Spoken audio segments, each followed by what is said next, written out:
Edmonton Sports Talk. My God, I love this. My name's Jay Milne. #Blue. Our sports update deliverer, the Koob. I'm Zachary Kubusch, and you're up today. You know what, Reid? You might be on this. All right, here's what's going on in the Nasty Show.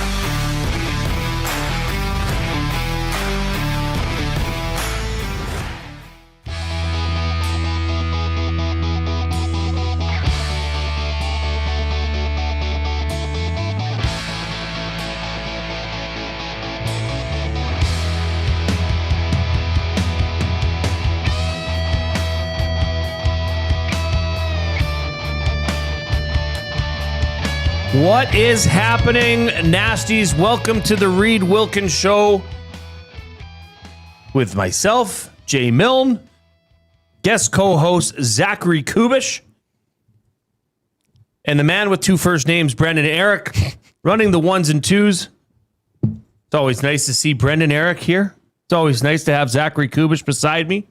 Reid Wilkins, I'll just make a little programming note. Reid Wilkins is off this week. Reid Wilkins is off next week, but have no fear. He'll be back, so don't worry about it. Welcome to the show on this beautiful, not beautiful, overcast Tuesday, August 18th. We have got a packed show for you. A reminder, you can listen to us on iHeart and TuneIn, both those apps, as well as EdmontonSportsTalk.com. If you are watching us on YouTube, we appreciate you watching us. Please, if you haven't yet, hammer the thumbs up and subscribe to Edmonton Sports Talk. All right. We've got 3 hours of programming. I'd love you to stick around for all of it because it's going to be good. Here's what's coming up. These are the Bear headlines for 100.3 The Bear. Edmonton's best rock. Stream them on iHeart today. Controversy at the Edmonton Marathon. This is changing by the minute. I'll just say that. I just had an update from our guest, Mitch Walls. Okay, Mitch Walls ran the marathon at the Edmonton Marathon last week. He was a participant in the full marathon. He is going to be joining us at 3:40. He believes that the timing or the length of this track was off, and it's hard to dispute. The fella that won the marathon, he ran the fastest time. He's also went on to social media saying there was a mistake in the air, in the length of the track. Officials from the Edmonton Marathon released a statement yesterday. We talked about it on this show. They said, nope, there was no error. Well, looks like that might be changing. We're going to get to the bottom of it. That's coming up at 3:40. We're going to continue heading down the West Coast. That is the NFC West as we continue our NFL kickoff preview. We're going to check in with Ben Maller from the Ben Maller Show on Fox Sports Radio. You've heard him here before. He's a great guest. He covers the LA Rams. And then Koob hooked up Rob Stats Guerrera from the Golden Standard 49ers podcast. That's coming up at 4:20. And of course, it's Tuesday, which means the Mark Kilam Show, episode 12. That's right. Your head coach of your Edmonton Elks, Mark Kilam, will be right here on these airwaves. Known heavy metal fan, by the way. Known heavy metal fan. Koob's put together a couple songs that Koob and him are going to have a discussion about metal. Because back in the day, Koob, you had long hair. Yeah, I had the long, luscious locks. Okay. Goldilocks around the Harry Ainley campus, but I was a headbanger for a long time, thrashing around with me and my buddies. Now, funnily enough, we all have short hair or starting losing hair for some of my friends. Oh, well, there you go. Yeah. So we're going to get to all that today. A reminder that we are coming to you from the Canadian Brewhouse studio. Good day, bad day. Either way, happy hour is on at the Canadian Brewhouse Monday to Saturday, 2 to 6 p.m. with deals starting at $3.99. The Canadian Brewhouse. Your day just got happier. All right, so we've got all that fun stuff coming up. We've got the off-topic topic. Jay's play of the day is going to be a Blue Jays play. We'll get to that before the top of the hour. I wanted to start out with where you guys all stand right now with the Elks. Okay, this team is 7-3. We're going to have the head coach, Mark Kilam, joining us at 5 o'clock. What are your vibes of this team? I'm very bullish on the Edmonton Elks, but I have been all year. I've believed in the process. I believed in who they've put in place. Koob, where do you stand currently with the 7-3 Edmonton Elks? I'm hard pressed to find anything that you can have a gripe about with this team. There are very, very small issues, I guess you could label them as, with this current rendition of the Double E Football Club. Every fan should be excited to show up, whether you watch it on TV or show up to Commonwealth Stadium. There are little to no excuses for me. If you are a football fan here in the city and you are upset about how this team was playing under the Edmonton Elks banner for a few years, you should be at those games. This is an amazing team to watch. There's some electric players on both sides of the ball, a great leader as the quarterback, and a great leader with the head coach all the way up to the general manager, Ed Hervey, some great staff and players all the way through. The franchise has done a great job to bring it back to sort of that Double E standard that they riff on about for a long time this season. So the same as you, I would compare myself being very, very bullish with where this team is at. And I'm starting to have high expectations. We have Dustin Nielsen here, the CEO of Edmonton Sports Talk. You're starting to have high expectations. Well, they've started pretty early when they had their 6-1 run before dropping those two. And it keeps on climbing. Like, I'm almost eyeing, hosting a playoff spot currently. And Dustin Nielsen has talked about, well, if this team keeps on rolling, EST is going to be at the Grey Cup, which is down in Calgary this year. So I've loved to watch every single game. And it's been quite the ride to see where they came from last season to where they are at this point in 2026. Brendan Eric, the man with two names, our technical producer. What are your thoughts? We haven't checked in with you. Obviously, I wasn't here last week. It was your first week back at Edmonton Sports Talk. Where are you at with the Edmonton Elks? I don't think I have any complaints whatsoever. Yeah. You weren't expecting them to go perfect, were you? Like, if you were, I guess maybe you'd be a little upset. But 7-3 after the last couple seasons they've had, I think we're on the up and ups.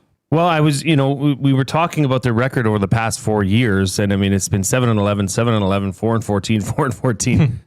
They're already at 7-3, and they've got through the toughest part of their season. So if there's a time to say, okay, I think this team can do some things in the second half of the season, and I mean, the way they're playing right now, they could win the West. I mean, that drop that Saskatchewan had in Hamilton last week and losing to the Ticats in Hamilton was a huge loss for them. Now, the Elks are going to have one of those losses down the stretch as well. Maybe a couple. And that's why they play the games, right? Right, that's why they play the games. But I just get the feel that this team last week, what they did was they won a game they were supposed to win, and they did it the right way. They did it a championship way. So very bullish on them. But stay tuned. We've got you covered with the Elks. As I mentioned, the Mark Kilam Show presented by the Elks is coming up at 5 o'clock. I got a funny story.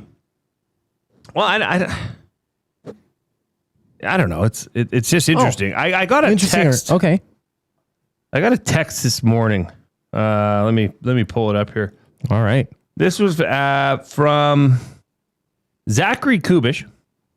Oh, yes. That was for me. Text me this morning at 7:20 a.m. I was up bright and early. And it was a YouTube. I didn't know you kids get up that early. I know you do. First time in a while. You got a job. I don't like to get up that early, though. It's tough. About it. But you do. Yeah. Zachary texts me a YouTube video at 7:20. And I'm up. I was up. Okay.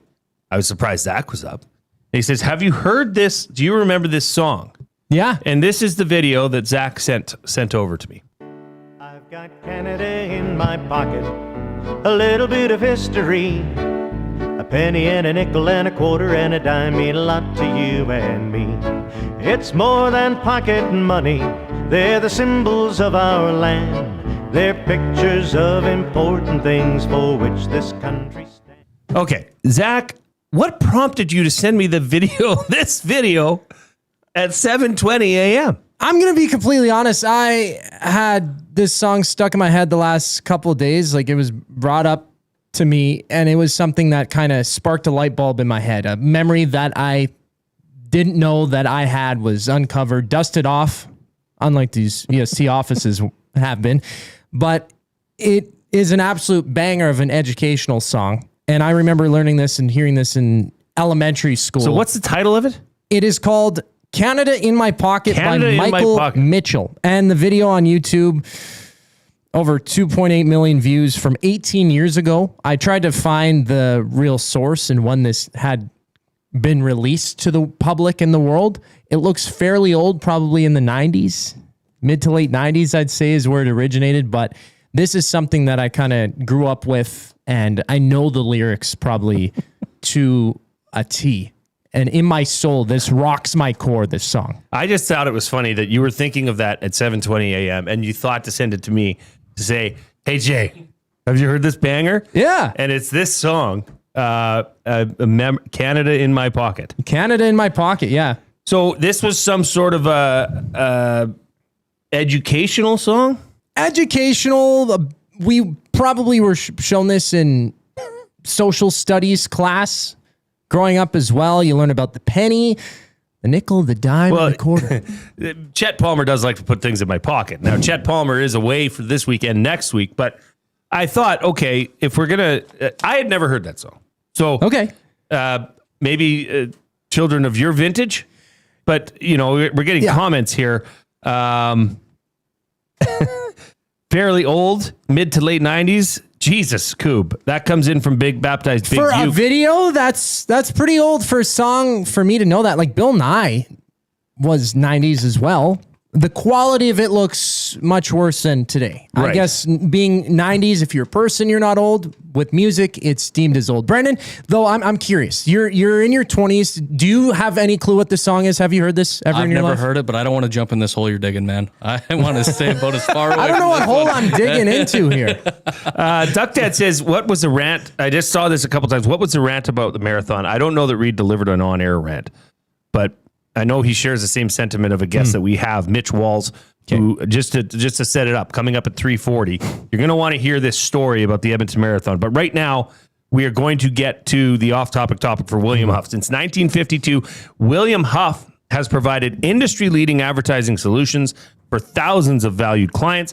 Their unparalleled customer service combined with decades of industry expertise and a desire to make every job the very best it can be is what they call the William Huff advantage. Visit their website at williamhuff.com or give them a shout at 780-454-4536. So we figured, what's the best educational song from your childhood? When you sent me that, I thought, when I looked at it, I thought it was Quarter Has a Caribou on it, which I had Koob pull up. This is a good one for me. Caribou on it, a quarter has a caribou. That's me. A quarter has a Caribou on it. Yeah, like that to me was good. I had no idea about Canada in my pocket, but I know that there's a quarter with a caribou on it. That's how I know there's a caribou on it. And then, of course, how could we forget this little ditty that came out? I don't even know what this is from. I just remember, don't you put it in your mouth. Don't you put it in your mouth. Don't you put it in your mouth. Don't you stuff it in your face. Don't stuff it in your face. Though it might look good to eat. Though it might look good to eat. And it might look good to taste. And it might look good to taste. You could get sick. Ick. Real quick. Ick. Real sick. Real ick. Don't you put it in your mouth. Okay, does anybody else know that song? I know, I think that was for, like, if you found prescriptions, medicine around your house, don't put it in your mouth.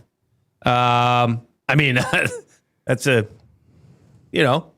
sure the kids had a lot of fun with that back in the day. Yeah, that's quite the way to, word it. I mean, very important things to teach your children not to do. Right. Quite the way to deliver it. And the music video is pretty interesting as well with some blue, fuzzy kind of mascots. Apparently it comes from DDB Vancouver Advertising, which is an agency for concerned children, I guess, advertise. So to target the children. For those saying the pick up the phone song, I mean, that was not educational. No, we're not getting that up. Oh, okay. Koob, slow down, young man. That would have been a handway right there. I actually should have let you go along with that.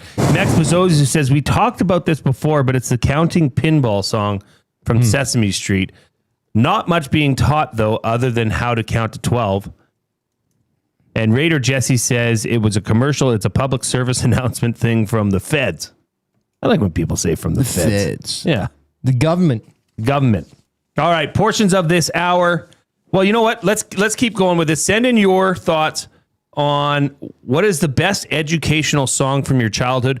Koob is hardwired in. We can take requests within reason. We might have to play some during the break to make sure we... Koob. DJ Koob, DJ Icy Koob in the house. This is good. Send them into the River Cree Resort and Casino inbox, 780-218-9999. We're at Tap 25 Restaurant, $18.99 prime rib special. That's right, just $18.99, available 7 days a week from 11:30 a.m. to 11 p.m., available for dine-in and takeout, not available on show nights. We had Uncle Jesse say, depending on your age and or experience, pick up the phone could be educational. Maybe I have to listen to it during the break. Krager says, that sounds like a song from the 60s. And then he says, I think that was for the Canada in Your Pocket. Yeah, it turns out 2006 is when it released. Really? Off a quick it looks search. real old-timey. It did. And he also adds, that's a song directed at the Tide Pod Eaters. Ah, okay. They should just rerun it, you know? Don't even change a thing. Just dub in pods, but we're since past that. Keep your suggestions coming in. Did you get the 1, 2, 3, 4, 5, 6, 7, 8, 9, 10? The pinball 11, counting? 12. This is classic. Let me get that. All right. Sheesh Edit says body break. Oh yeah. This is a groove. banger. This is a jam. 1, 2, 3, 4, 5, 6, 7, 8, 9, 10, 11, 12. Every person knew how to count to 12 just because of this song. 8, 9, 10, 11, 12. And the visuals are great too. Visuals are trippy. The visuals are Very 70s. you wouldn't want to eat a Tide Pod and then go watch this, 'cause that would be psychedelic. All right, keep them coming in. We will get to as many of your recommendations as possible. A reminder that portions of this hour are brought to you by Commonwealth Stadium. We're welcome to the jungle. Guns N' Roses are coming to Edmonton. Commonwealth Stadium will host these hard rock legends on August 26th. And just a little reminder, either later this week or early next week, we will be giving away tickets to Guns N' Roses, courtesy of Commonwealth Stadium. All right, let's keep sending in your off-topic recommendations, best educational songs for your childhood. We've got Jay's Play of the Day coming up, and then a special guest, Mitch Walls, Edmonton Marathon runner, who put out a video on Instagram yesterday proclaiming his displeasure with the track length and his time as it effectively kicked him out of the Boston Marathon running. We're going to talk to him right on this show. You are listening to the Reid Wilkins Show with Jay Milne and Zachary Kubusch right here on Edmonton Sports Talk, your clear choice for Edmonton sports.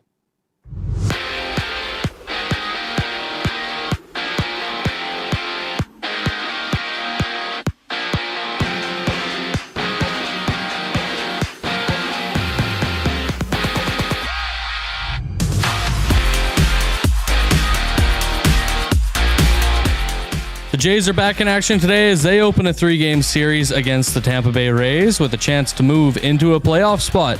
Jose Soriano gets a start for Toronto while Nick Martinez takes the mound for Tampa. The Jays are just a half game out of the third wild card spot, with first pitch set for 4:40. Everywhere else around the major leagues, all 30 teams are in action. The Yankees visit the Orioles. The Giants take on the Guardians. The Braves battle the Twins, and the Diamondbacks face the Red Sox in Boston. Over in the CFL, former Elks quarterback Trey Ford is taking first-team reps with the Hamilton Tiger Cats. Hamilton will host the Toronto Argonauts Saturday at 5.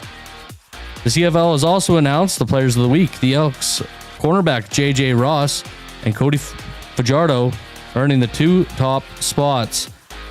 And in the WNBA, Caitlin Clark and the Indiana Fever visit the Toronto Temple at the Scotiabank Arena.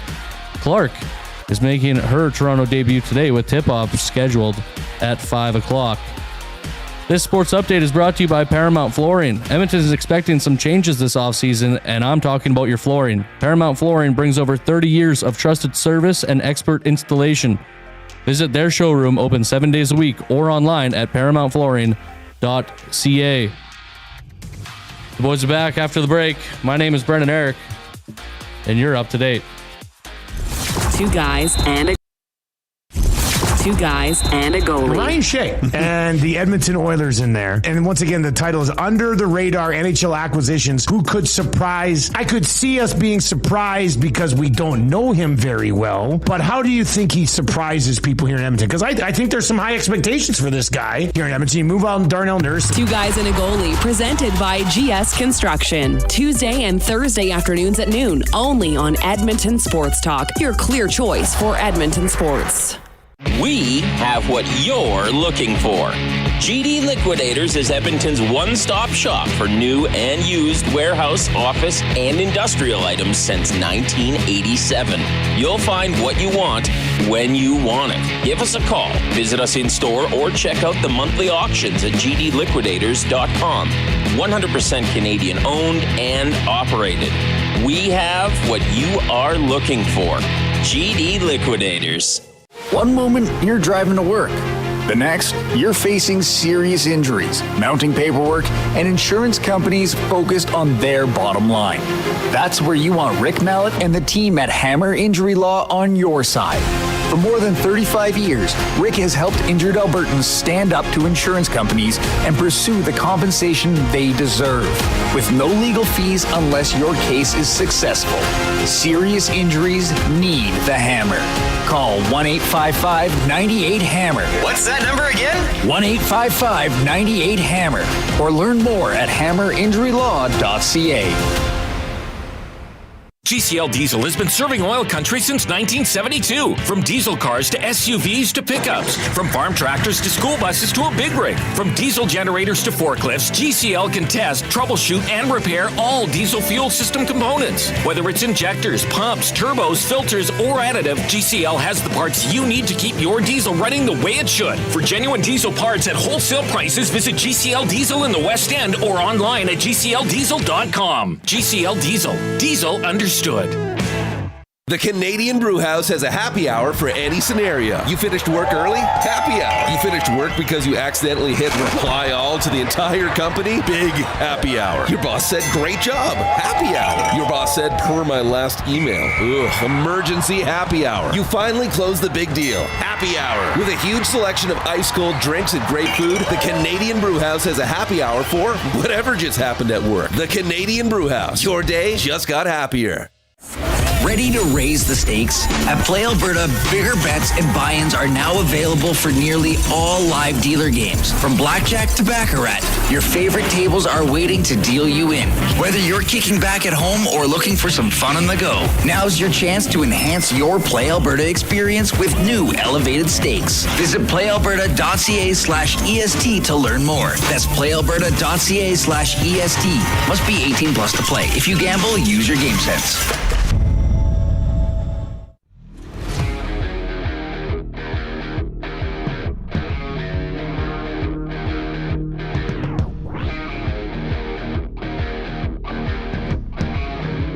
Welcome back to the Reid Wilkins Show with Jay Milne and guest co-host Zachary Kubusch, right here on Edmonton Sports Talk, your clear choice for sports.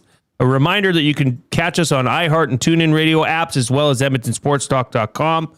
If you are watching on YouTube, please take part in the nasty chat. That is the chat that's going on the right side of your screen. And while you're in there, hammer that thumbs up.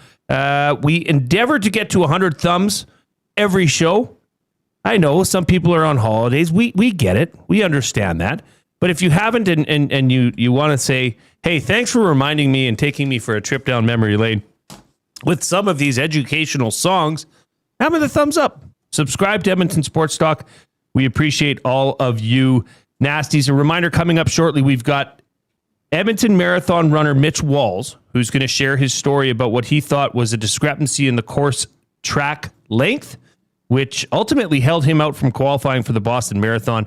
We're going to have him on in about 14 minutes. But first, we got to revisit this off-topic topic, which was the best educational song from your childhood. The 55-yard line was in the chat and delivered a real banger. He said, Louis the Lightning Bug. When the power lines are down, don't you hang around. Koob, do we have Louis the Lightning Bug? Oh my gosh, I got there's so many entries. There you go. There we go. I got the full 30 seconds. Who remembers this? Hi, Louis the Lightning Bug here. Now, lightning bugs are experts, see, on safety and electricity. And one thing for sure, and I ought to know, you never fly your kites where power lines go. You never fly your kites where power lines go. Now, if you're looking for a tree to climb... All right, Louis the Lightning Bug, that was I think a CBC special. Like you'd get hit with a lot of Louis the Lightning Bug during your after school or preschool commercials. Huh. And one other that you would also get a big, you would know this song if you grew up in my era, I would say, which a lot of our listeners do. And apologies if you're too young to remember this, but this is a great Hal Johnson and Joanne. Was it Joanne McLeod? See, I'm not. Hal Johnson and Joanne McLeod for Body Break. Play it, Koob. Body break. Oh, I've heard this. Body break. Keep moving. Oh, yeah. So they were promoting good health. Yeah. Oh, that's good. They were promoting physical well-being. Yeah. This one came in the River Cree Resort and Casino inbox 780-218-9999. This is from Alicia Hamming. Barney, the Barney teeth brushing song to Never Let the Water Run. Okay. Great smiles. Well, take it away, Kathy. Oh, I'm brushing my teeth on top. It's so much fun, I hate to stop. But while I'm brushing my teeth and having so much fun, I never let the water run. No, I never let the water run. Some good things to learn there. This show is definitely getting taken down in certain Siberia, spots. Mongolia, and Northeast Russia, just everywhere. What about participation? Okay, participation has come in quite a few times. Yeah. Now, people are saying no love for the log driver's waltz. Was that educational? The log drivers. I think that's just like a Canadian folklore song. I don't know if Maddie it was necessary. We've played it. Yeah. I don't know that it necessarily. Now, I have been getting, and Koob, you're going to have to run this one by me, but Astar robot commercial. Okay, I think this was a commercial for War Amps. It used to be you get a War Amps tag, and you'd support the War Amps, and this was Astar the robot who could remove his arm, but he was teaching you a lesson to not put your hands it's this would be a better visual. But if you remember the robot, the creepy robot that was jumping through gears and heavy machinery and said, I can remove my arm and put it back on, but you can't. That was the War Amps commercial. It was creepy. That one gives me the heebie-jeebies looking at it. Well, yeah, look at him. At some point in my life, I have seen that, especially during like late night television. There were some interesting ones that you'd come across. You know, I'd stay late up maybe on a Saturday or Friday if I had a good school week, and now we're just come across. I love how the off-topic topics take different directions because Very now we're going into different. Like Scotty knows says the Tremclad jingle. The Tremclad was a banger. We got to find this because surely it'll invoke some memories. Tremclad paint for me. Tremclad paint, yeah. Okay. Just like an old oh yes. You can count on and trust. And he's painting the fence with his dog there. Yeah, and then the bench, the grandmother and the granddaughter in yellow. The blue chairs with the dogs. They make painting look really fun. More people paint and protect. They make painting look actually enjoyable. I want to go paint a chair now. I want to paint with Tremclad. I'm sure those commercials worked. Oh my. Good jingle too. Give it that Tremclad. Yeah. Oh gosh, now we're really getting into Edmontoniana. with the How About the Lido drink jingle. Neither of you would know what the Lido jingle is. How do you even spell Lido? I'd have to say L-Y-D-O. L-Y-D-O. Just by Lido Jingle Edmonton. How about the Lido? 426-5050. If you're hungry, call the Lido. Free delivery. Oh, is this the Lido? Yes! Koob! You're hungry, call the Lido. Okay. We have totally ventured off. So now we're saying Edmonton. Dinner for two, only $13.75. Okay, we don't need to know how much dinner for two is. Well, look how much dinner for four costs then. $28.50. Can't even get a full meal for Oh, man, I don't know. We might economy? get off the rails here because the legend of the Chevy farm, Rip City Step, that was a good one. Riding the Pine says, I'm painting right now. It sucks. Yeah. The legend of the Chevy farm. Ooh, wow. This is, oh, yeah. The legend of the Chevy farm. We're here in the West. Oh, I've heard this. Now people come from far and wide to put us to the test. And when the dealing's done, they agree. That's good. Yeah, that's a good one. I mean, it's not educational at all. Well, I guess it You is if you're learn looking to buy where, a truck. yeah, exactly. You know to go to the Chevy farm. You learn Westgate Chevrolet. Westgate Chevrolet. Yeah, you learn Lido has a $28.50 meal for four. I wonder, that's learning. What was the number? 426. Have we done this on air? Let's see. I know Lido, the number. It's 426-5050. If you're hungry, call yeah. the Lido. I'm going to call it right now.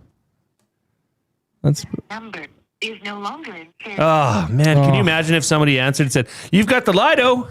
I would order 10 meals for four. You would have had to. At $28.50. And I'd At hold them to it. $28.50. I would hold them to that. There's got to be, that's a full other rabbit hole. Like an old number that we got to go through someday on the show to, get a list of 10 old companies. And keep them coming in. 780-218-9999. That is the River Cree Resort and Casino inbox. A reminder that all of Edmonton Sports Talk is presented by Play Alberta, which is where we're going to head next. It's Jay's Play of the Day. When you bet with Play Alberta, you give back to Alberta. That's because it's the only app in the province that puts all revenue directly back into supporting programs and services that Albertans rely on every day. So next time you place a wager on your favorite team, know that you're also making a difference across the province through Alberta's General Revenue Fund. Visit playalberta.ca/EST to learn more. That's playalberta.ca/EST. Must be 18 years of age or older to play. If you gamble, use your game sense. It's Jay, it's Play, he's Jay, it's today. It's Jay's Play of the Day. It's Jay's Play of the Day. Jay's Play of the Day. Okay, so as we all know, as we've been talking about a lot on this station today, the Blue Jays are entering a 3-game set against Tampa Bay. Mm-hmm. The Blue Jays currently sit a half game back for the wild card race. Things are really tightening up.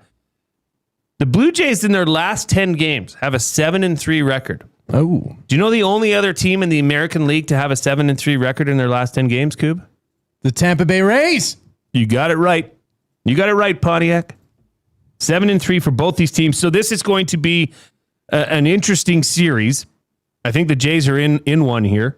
If they can get a game out of this, if they can get 2 games out of this and win the series, that is a massive victory for the Blue Jays. If they can steal one and try at least get something or stay in that wild card race, I think they'll be happy with that as well. So here's what I put together for Jay's Play of the Day, courtesy of our friends over at Play Alberta. Alejandro Kirk, a single. That's all. Okay. The total after 5 innings to be over 3.5 runs, and the Blue Jays plus 1.5. So Blue Jays plus 1.5, total after 5 innings, over 3.5 runs, and an Alejandro Kirk single that has been boosted to plus 185. So here's what you do. Head on over to playalberta.ca, click on sports, click on EST specials, and you'll see Jay's Play of the Day boosted to plus 185. Now, if you want to get in on that, you've got to do it in the next 45 or 1 hour and 4 minutes because that locks down at 440. So head on over, playalberta.ca, click on sports, click on EST specials, and always remember to use your game sense. All right. Our off-topic topic, again, best educational song from your childhood.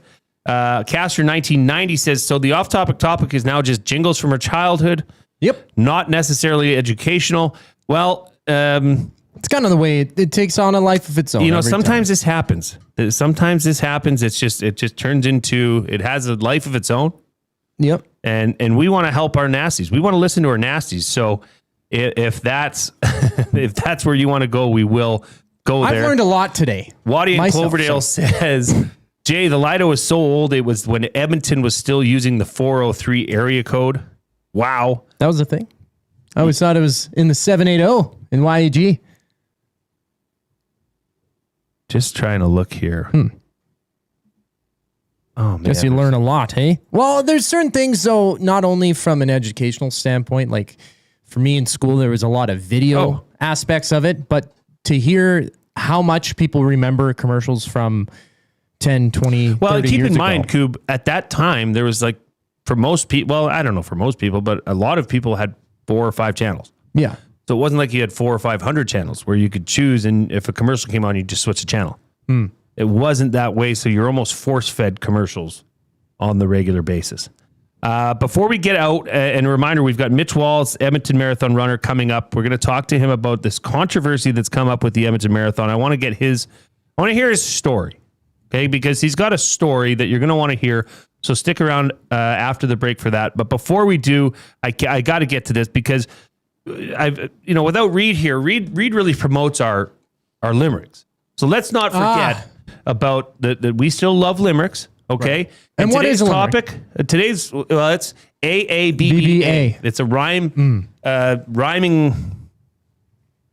poem, I guess, with the rhyming scheme of AABBA. So we've got a limerick here from poet laureate William Mikespear. Nice.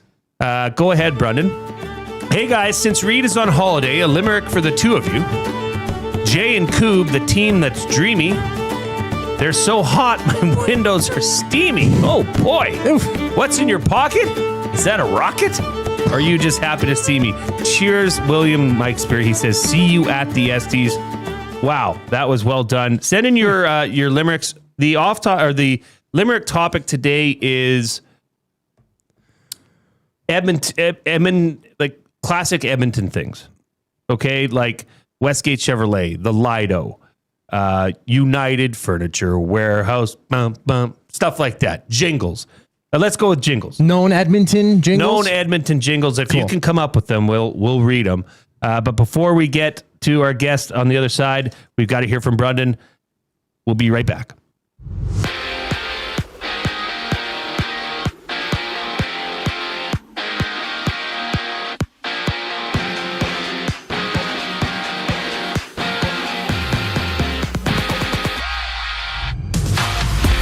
The Toronto Blue Jays are back in action today as they open a 3-game series against the Tampa Bay Rays with a chance to move into a playoff spot. Jose Soriano gets to start for Toronto while Nick Martinez takes the mound for Tampa.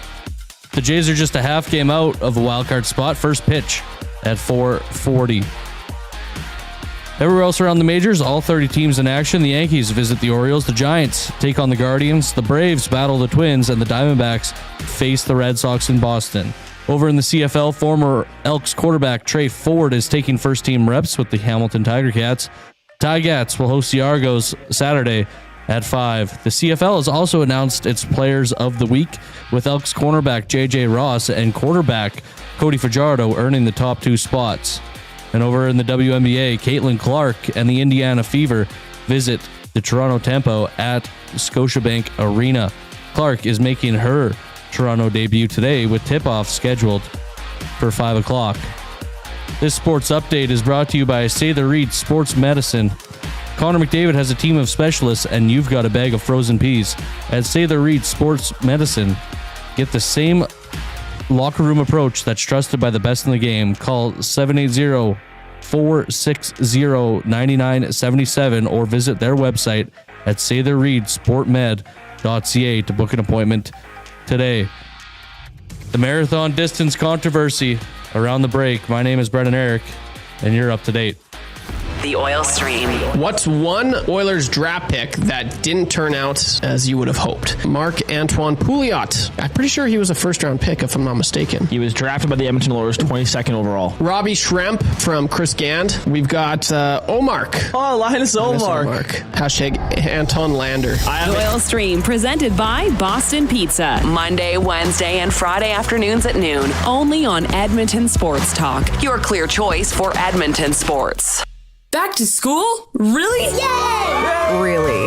As things settle back into a school routine in your home, you may need extra space. Sentinel Storage is here to help with a store near you. Try 4 weeks free. Visit sentinelstorage.ca for details. At Firehouse Subs, our subs are freshly toasted, stacked high, and crafted to satisfy. Each sub is piled high with premium meats, melty cheese, and toasted to perfection. Firehouse Subs brings bold flavor to every bite, all served on a freshly toasted roll. But we're not just feeding Edmonton, we're fueling it. Dig into the brisket hat trick, piled with slow-smoked brisket and melty cheese. Or go to the Firehouse Subs fan favorite, the Hook and Ladder. Made to order with smoked turkey, honey ham, and Monterey Jack cheese on a perfectly toasted roll. With 15 Firehouse Sub locations across Edmonton and the greater area, it's easy to grab a hot and hearty sub close to home. Firehouse Subs. Hot, hearty, made to satisfy.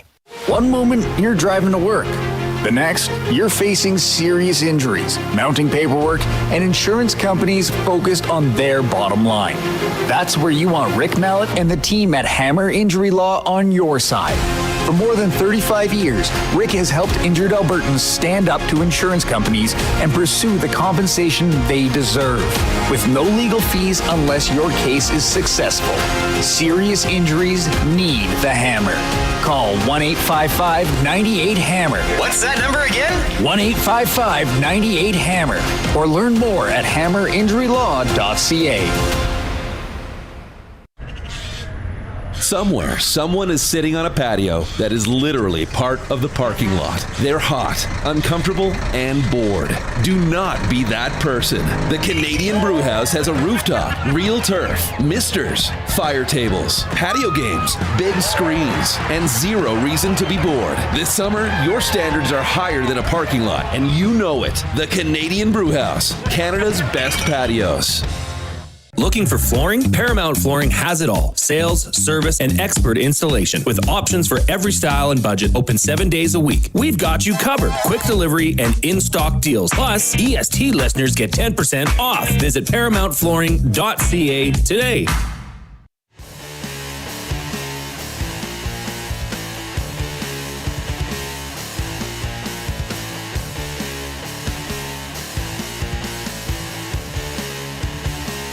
Welcome back to the Reid Wilkins Show with Jay Milne and guest co-host Zachary Kubusch. A reminder, Reid Wilkins is off this week, off next week, but he will be back right here on Edmonton Sports Talk.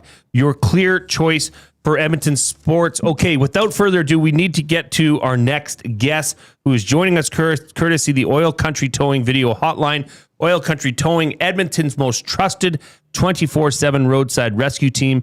Fast, safe, and reliable for over 15 years. Whether it's game day or a snowstorm, we work as hard as your favorite team to get you going. Call 780-986-6088 for all your towing needs. And with that, we are pleased to be joined by Mitch Walls. Now, Mitch, forgive me if I'm not saying your last name correct. Is it Walls or Waltz? Walls without the T. Okay, so we're bang on there. Mitch, thank you for taking time out of your day to join us. Now, before we get into the marathon side of things here, I just want to, for Zach and myself and Brendan, our producer, as well as our listeners, I want to get to know you and hear a little bit more about your story. So why don't you just take over? Let us know who you are, what got you started in running, maybe what else you do in your world, and why this, running means so much to you. Sure. I mean, my story could take up the whole day, but I'll try to make it a little bit short here for you guys. So I kind of fell into running. I'm 42 now. So about 20 years ago, I started to lose weight. I was about 300 pounds and running helped me do that. And I lost 100 pounds running. And for years, it was just a way to allow me to eat and drink beer. So everything was good. And then about 5 years ago, I had an injury so bad that I was essentially told to stop running, take up cycling. The rehab's just too long. And that didn't sit well with me. Running had become sort of an identity for me. I loved it, and I went through some depression and things like that. And then I refocused on healing. And when they told me it might be a 4 or 5 year rehab, I turned that into about a 1.5 year rehab. And after that, I decided to take running a little more seriously. It wasn't just for, allowing me to drink a few extra beers. It needed something a little bit extra. So I took to starting competition. And what I loved about competition right off the get-go, it made me feel like a kid again. It was game day, right? Because the only competition's me or my goals. So it brought back those butterflies. You guys know how it is, right? Game day's coming up and you're prepping and things like Absolutely, that. yeah. Yeah. And so I always thought about running the Boston Marathon and getting there and qualifying. It's sort of a rite of passage for a lot of runners. And it was never something I thought I'd do. Those times are fast. And, as I started competing more and learning more about myself and the community and actually just science behind running and everything, it was within my wheelhouse. And so that's my running story. And, on the other side of that, as I kind of relayed to you guys, I'm a busy guy. I'm an infantry officer in the Army Reserves down here in Calgary. I have a wonderful wife, 2 amazing kids there, and everything that comes around with that. I also have a full-time civilian job. So if anyone's a runner and understands what it takes to train, this was a Herculean effort just to try to get this far. So there's the short story of me anyway. Well, first off, thank you for your service, and thank you for sharing your story. It was, we have some colleagues. The person that this show is named after, Reid Wilkins, who's off this week. He was running. He ran, and much like you, he had an injury that he overcame. Last year, he ran the 5. This year, he ran the 10. And he's continuing to grow back to, he used to run marathons. So much like you, he'd like to get back to that, to where he was, and he's doing it. Another colleague of ours, Hernan Salas, who was on the show prior, he ran the half marathon this year. Both of them experienced what a lot of other racers experience, and I'm going to let you get into it, but I just wanted to let you know, we were talking about this on our show yesterday. We read the statement that the Edmonton Marathon put out and essentially said that, nope, we're accurate. Everybody else, I'm paraphrasing here, but everybody else was slower. So a friend of mine sent me your Instagram reel that you put out, and thank you for doing that, because I understand you wanted to get things off your chest. But from your perspective, and we're joined here by Edmonton Marathon runner Mitch Walls, what happened, Mitch? Where did this go wrong? So, I made that post right after the media releases as to essentially saying, all the runners are wrong, GPS is wrong, our course was correct. And I didn't know how to deal with that because it was already, I'll get into the emotion around it. And so I just needed to get things off my chest. I didn't expect it to kind of explode the way it did. And there's a huge amount of support. And it's been incredible to hear from everybody and their experiences. But, as I've got into running, you start to become really in tune with, your speeds, your distances. In short, just for the listeners here, I ran this last year. It's a really good course. I mean, I'm from Calgary, but listen, that Edmonton course, that is phenomenal. It's beautiful, overlooking the River Valley. It's fast. So as a runner, that's what we want. The altitude's good. The weather, always perfect. It's amazing. And I ran it in 42.5 kilometers last year. So not a good race. I was still learning. I knew I could cut off some time. So this was a perfect Boston qualifier course for me. And I spent a year prepping for that. I had my pace plan down to the kilometer, how fast I wanted to go every kilometer. I actually just did an analysis of that, and I was within about 2 seconds of my pace plan all the way through until about kilometer 40. Wow. I was pretty much bang on. So that tells you, when you get to those high ends of running, you're very well in tune with everything. So I didn't know anything was wrong off the start. I ran the first half. So we went out east, up Jasper. And as I came back through, my goal was 129 in time. And I was right on that. I was 129 in 1 second. And at 21.18 kilometers. So about 80 meters difference there. 70 meters. So that's right where you'd expect. They tend to. Sure, there's a variance, right? Yeah. And they tend to measure long, because if you're short, no good. And so I didn't want to get ahead of myself because it's a long race. Like, the race doesn't start till about kilometer 30. And so I knew I could hold that pace, and I was getting a little bit excited. And then as I was looking at my watch, trying to make that turnaround on the west end, it wasn't where it was supposed to be. And so I was a little bit concerned with that, put my head down, just kept running. And where it really hit home was when my watch turned around 40 kilometers and I looked at the 3 kilometers left flag on the road. And I instantly became dejected because I started wondering, was it a race I run? Was my line poor? How did I lose 800 meters? This is making no sense whatsoever. And I lost quite a bit of drive, went a little bit slower my last few kilometers. I couldn't figure it out. When the race was done, I still didn't get it until a runner who I knew came up to me and said, geez, wasn't that a long course? I said, yeah, it kind of was. That's odd. What's going on? And then you start looking at it. And it was really clear to pretty much any runner where the issue was. And we knew it and started making it known to Edmonton Marathon. And they kept saying, nope, like, you guys are wrong, we're right. You're wrong, we're right. And when you look at the top tier runners of the marathon, half marathon, and all saying the same thing, that just wasn't the right messaging from them to do that. So now our producer Brendan Eric has the course for the half marathon, which is where the issue I guess arose. So he's got to pop that up on the screen here for those that are watching. You know, Mitch, I want you to take us through where you think the issue was. For those that aren't, this half marathon portion was where there was construction. I believe this is where it all stems from. On the 102nd Ave bridge, there was a detour there. Mitch, is that your understanding here? That's correct. So you can see the little jog out north around the 102nd bridge there. Yep. And so when I was running it on the way back, I calculated that each way, north and south, there was about 350 meters, give or take. And that was just on the fly as I was running. Now, that normally we just rip right across that bridge. Now, what I want you to do is go down to the end where the turnaround is on that southwest side. Right. So just down. Yeah, there you go. Keep going, Brendan. Keep going, Brendan. All the way to the turnaround. It snakes all the way around. Okay, right there. So what you'll see is last year, the turnaround, if it was a little bit farther down to 137th and then a little bit west up to where that V is. That was the turnaround last year. So they did move the turnaround a little bit by about 350, 380 meters. So, or about 330 meters. So, you flip that around, it's about 690. But again, you go back up to where we went around the bridge. So that was approximately 700, 750 meters one way.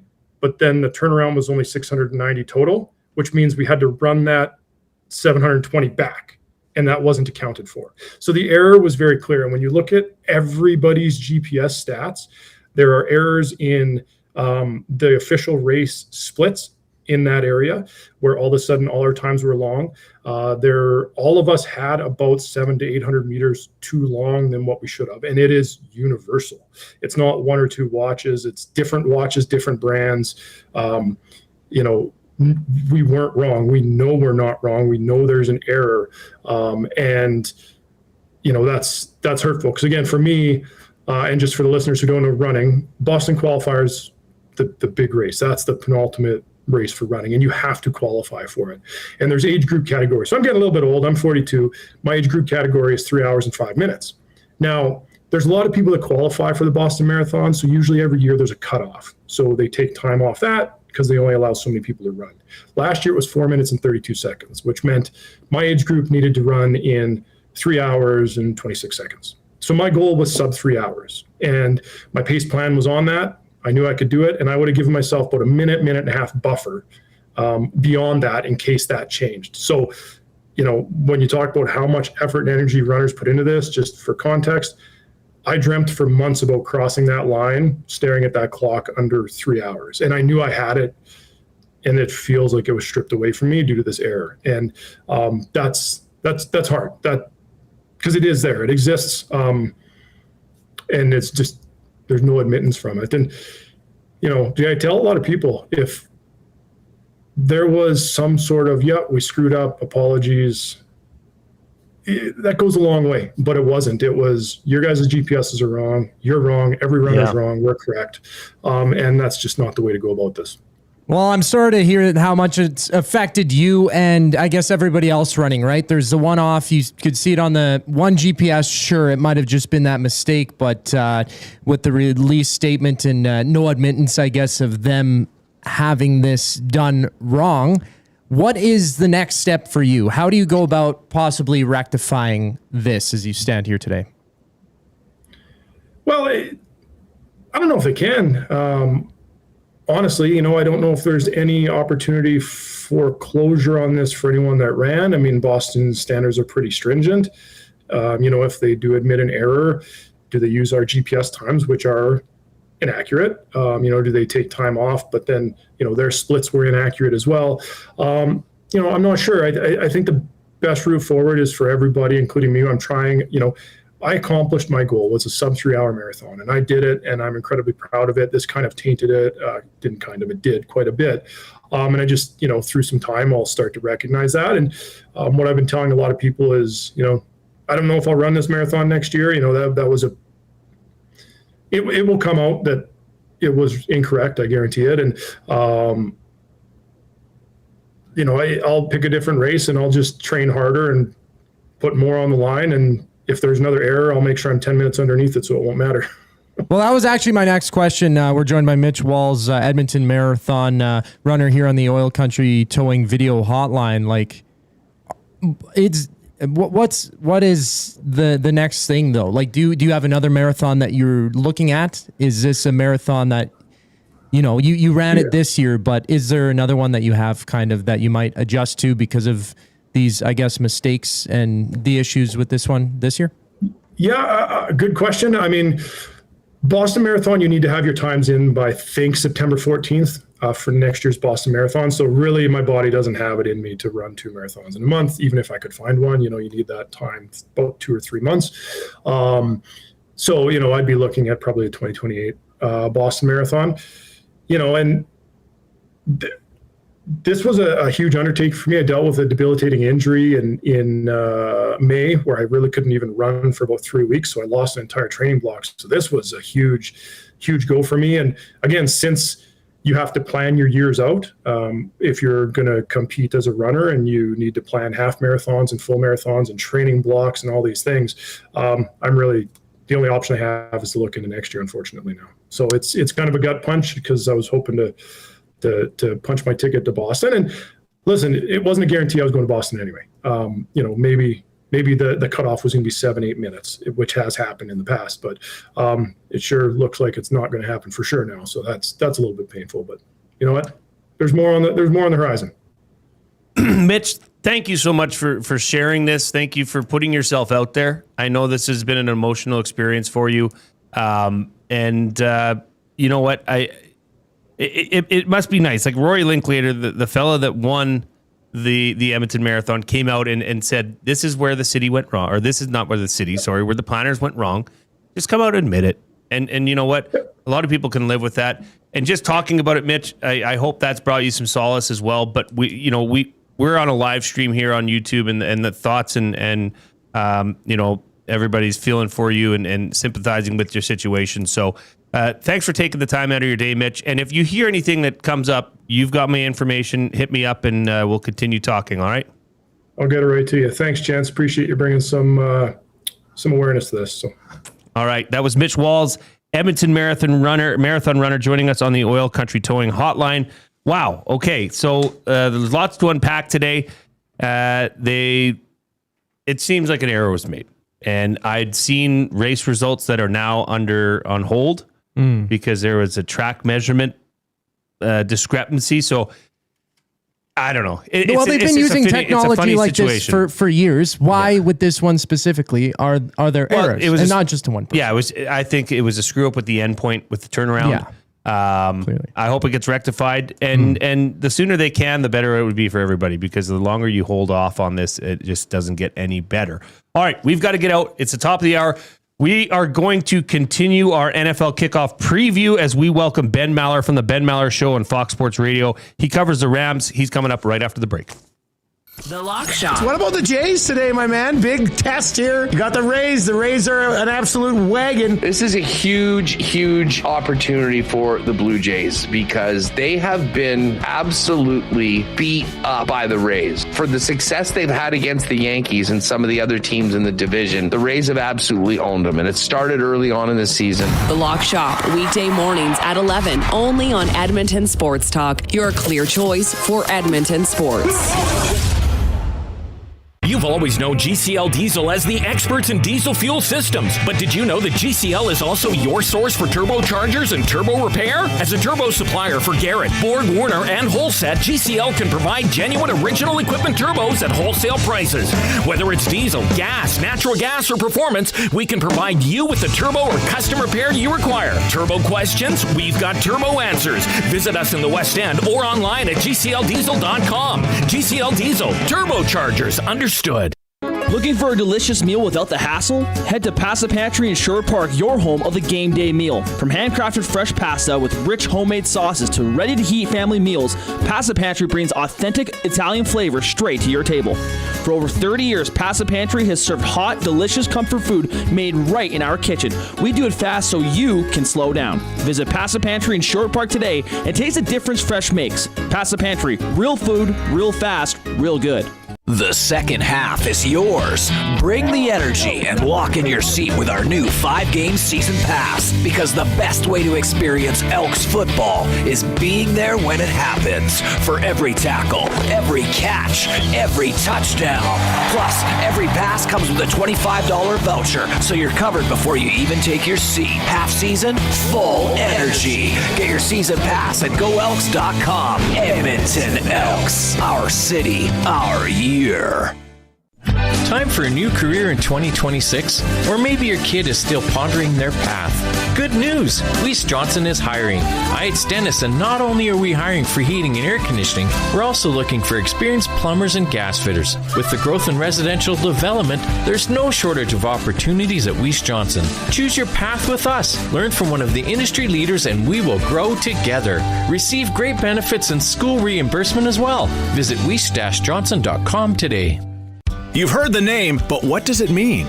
For over 66 years, William Huff Advertising has supplied signage from screen printing to digital to LED with design, production, and install in-house. It's a one-stop shop for all your signage needs. Edmonton owned and operated, William Huff has been trusted by the biggest companies and teams in the City of Champions and many others across the country to do the job. If you're looking for a way to get the word out about your company or event, they are the answer. Go to www.williamhuff.com. Their results speak for themselves.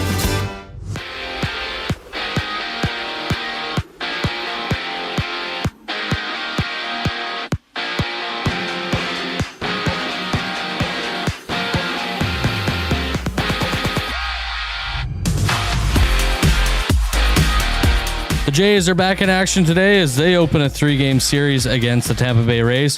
Jose Soriano takes the ball for Toronto while Nick Martinez is throwing for Tampa. The Jays are just a half game out of the final wildcard spot with first pitch set for 4:40.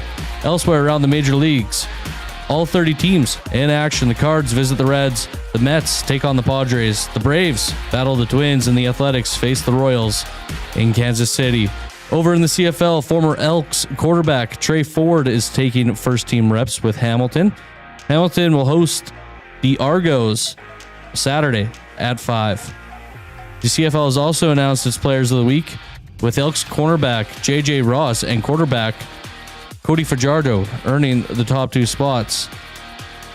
And from the Elks practice today, the injury report has been released. A couple notable names include DB Kenny Logan Jr., who did not participate, whereas DB Royce Metier and wide receiver Joe Robustelli were full participants. Ben Maller coming around the break, right up next, actually, in the second hour of the Reid Wilkins Show.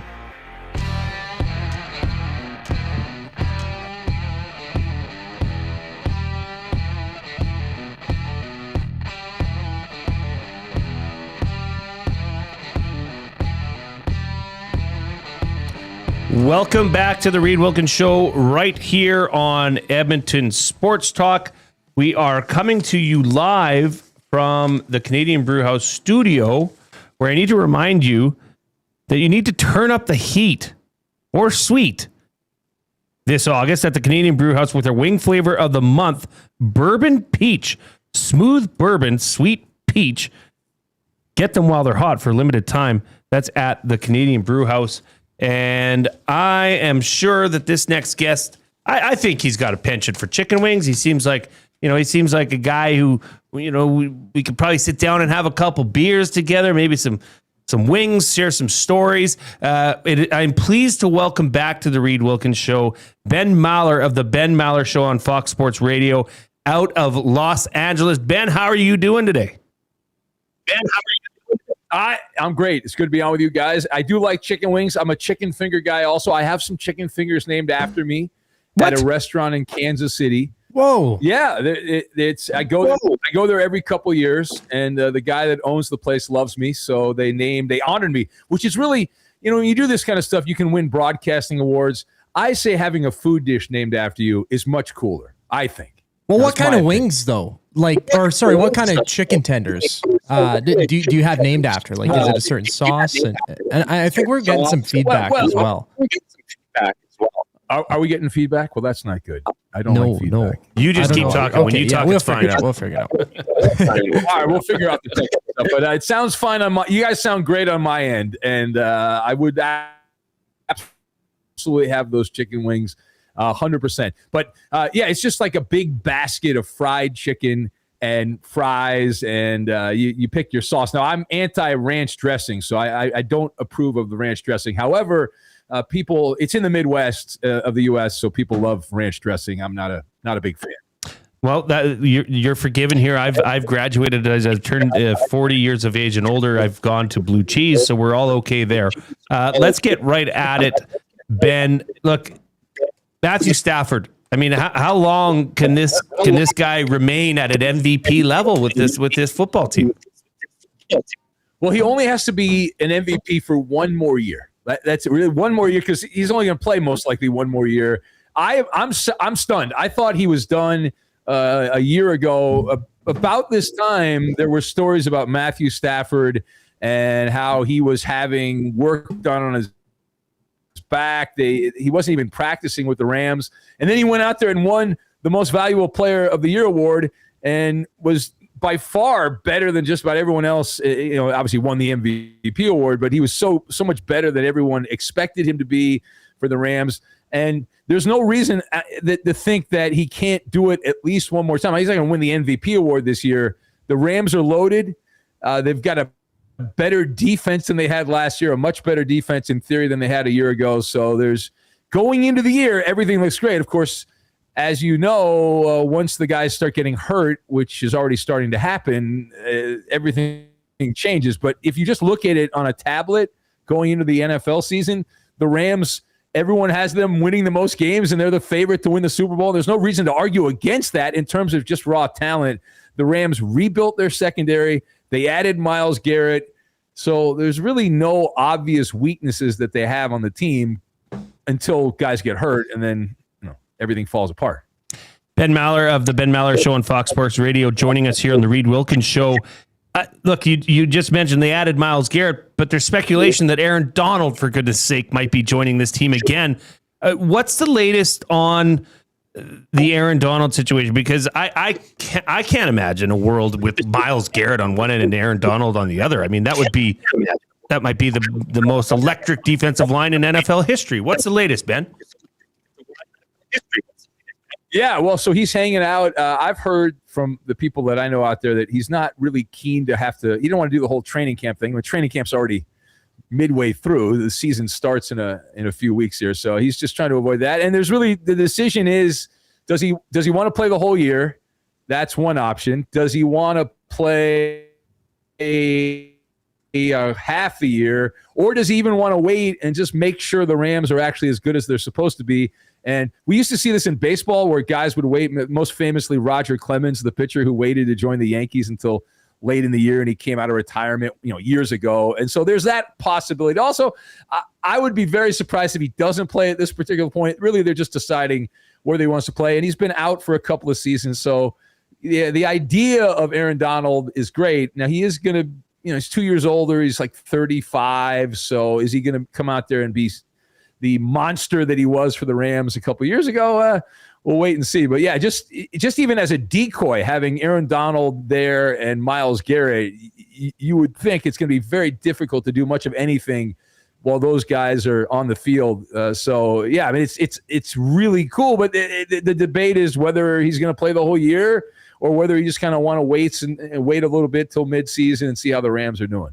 Well, whichever way it shakes out, I mean, if they're able to get Donald on there, that would be just a monster defense, already adding to a stellar defense for the Rams. Now, where they are at overall, just taking a broad scope, health-wise, as we speak, what's it looking like for the Rams here? Well, we've only had a few weeks of training camp. They played one exhibition game. There's not, none of the starters are hurt right now. There's a couple of backups, offensive lineman and a guy in the defensive line that's hurt, but there's no like obvious injuries right now. And as always, guys, the modern football, a bunch of guys are getting load management days and they're not practicing every day and that kind of stuff. And they do have some players that are older. Devontae Adams, for example, the Rams actually considered getting rid of Devontae Adams. Like, they seriously were like, we're going to move on from Devontae Adams, and then they ended up bringing him back. So we'll see how that goes. And there's also the cloud of Puka Nacua, who has spent more time on TMT than he has on on the sports site. So he's got some issues off the field. He's got to deal with some demons, and it's a contract year for Puka too. So the Rams have to they have to make sure he's got his nose clean so they can pay him a ridiculous amount of money next year.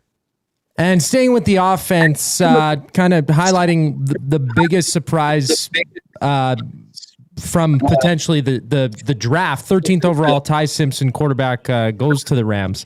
What have you seen from him during training camp here?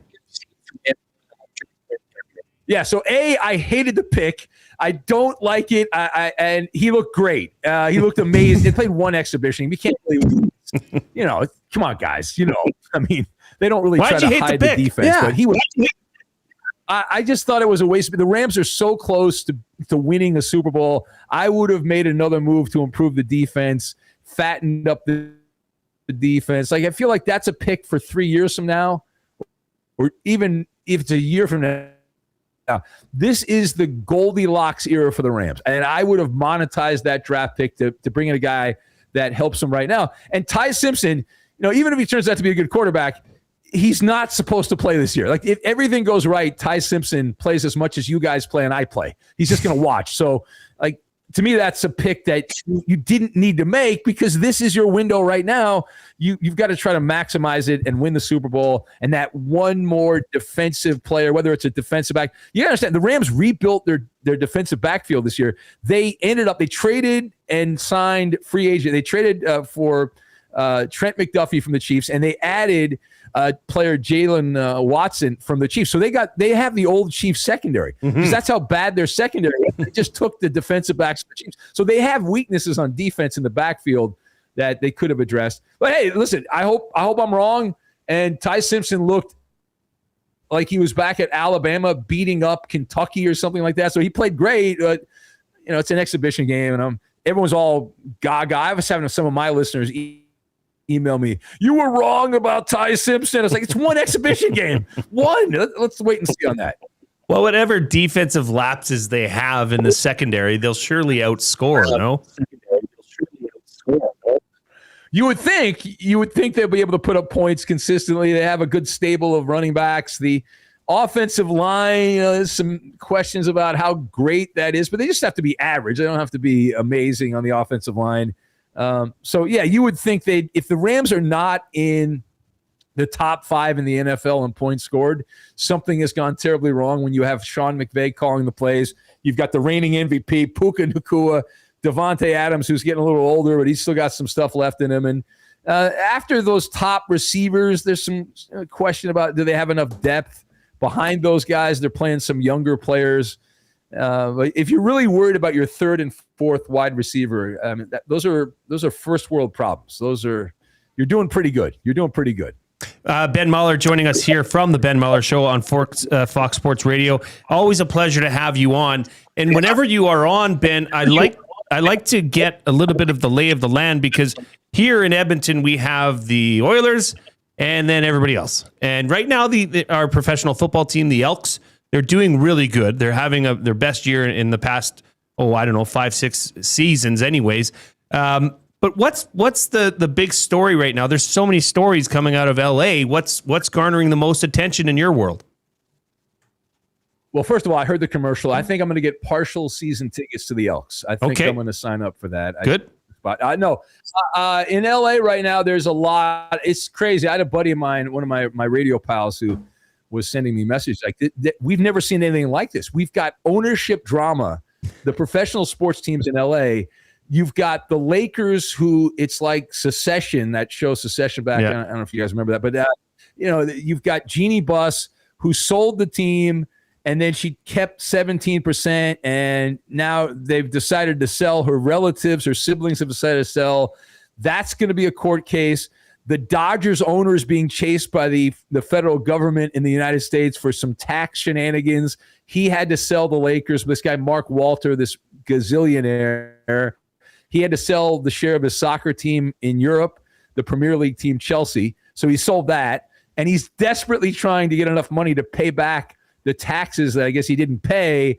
And so you've got that. And then with the Clippers, you've got Steve Ballmer, who was accused by this podcast guy of circumventing the salary cap. And now there was a story that just came out this week that said, well, you're allowed to circumvent the salary cap in the NBA. Essentially, that's what the story said, which is bananas to me, but that's what it said.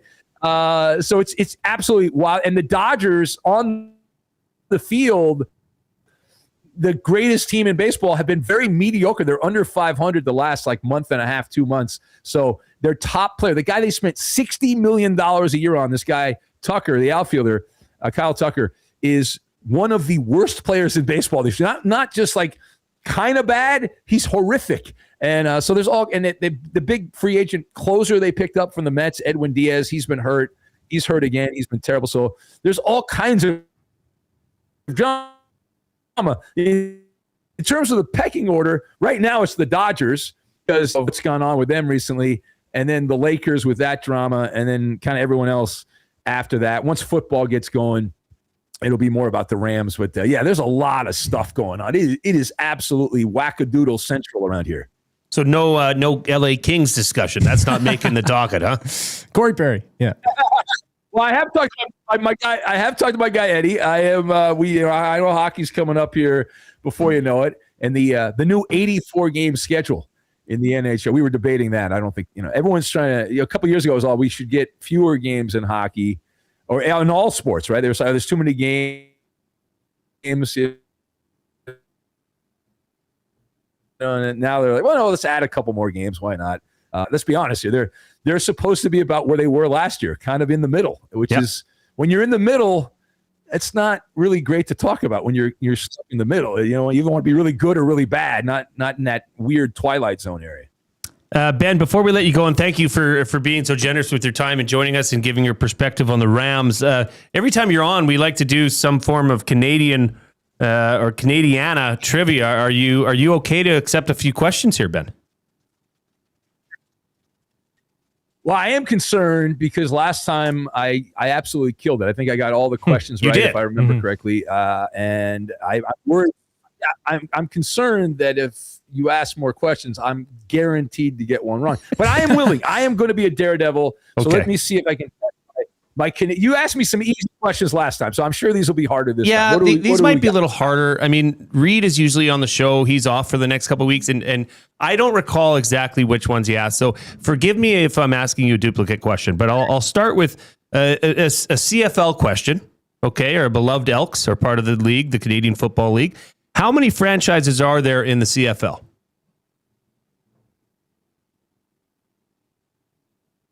Oh, he froze on purpose. This is a ruse. Did he? He froze before we could give him the questions. He looked like he was about to answer too. For those viewing on YouTube, it just looks like he was exactly about to answer. He's coming back. He's coming back. No, he's gone. He's gone. He's out. This is. I don't know what's more of a controversy then. The Edmonton Marathon distance or Ben Mahler not wanting to partake in the Canadian trivia. I don't know, but down in LA, man, what do you talk about?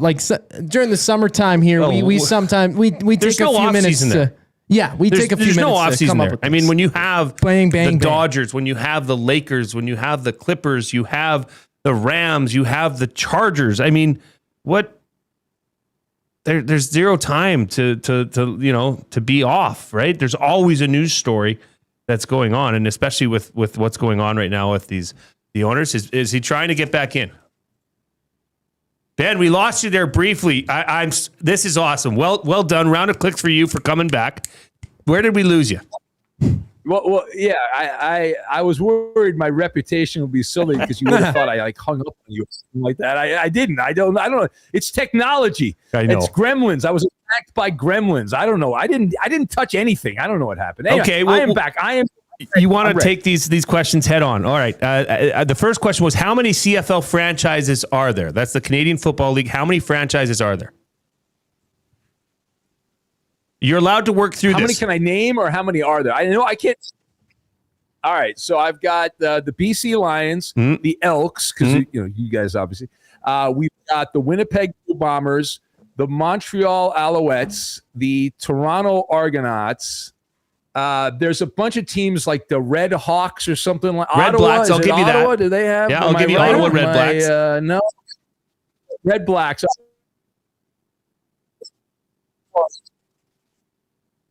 And did he freeze again? All right. So he's at 6? He's at 6. That's pretty good. All right, Ben. The Gremlins have let you off the hook. We'll catch up with you again. Probably we'll do a half season check in here. The connection's kind of going askew. I don't mind blaming the Gremlins for this, but you were well on your way. We're going to give you 1 for 1 because I think he was well on his way to getting all 9 of those correct. All right, Ben, thank you for your time. We'll catch up with you again. That was Ben Mahler of The Ben Mahler Show. You can catch him on Fox Sports Radio.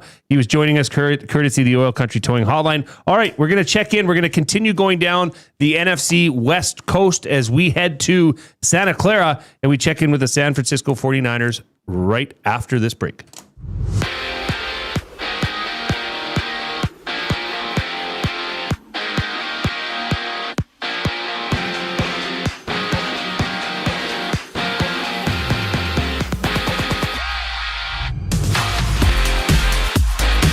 The Jays are back in action today as they open a 3-game series against the Rays. Jose Soriano takes the ball for Toronto, while Nick Martinez is throwing for Tampa.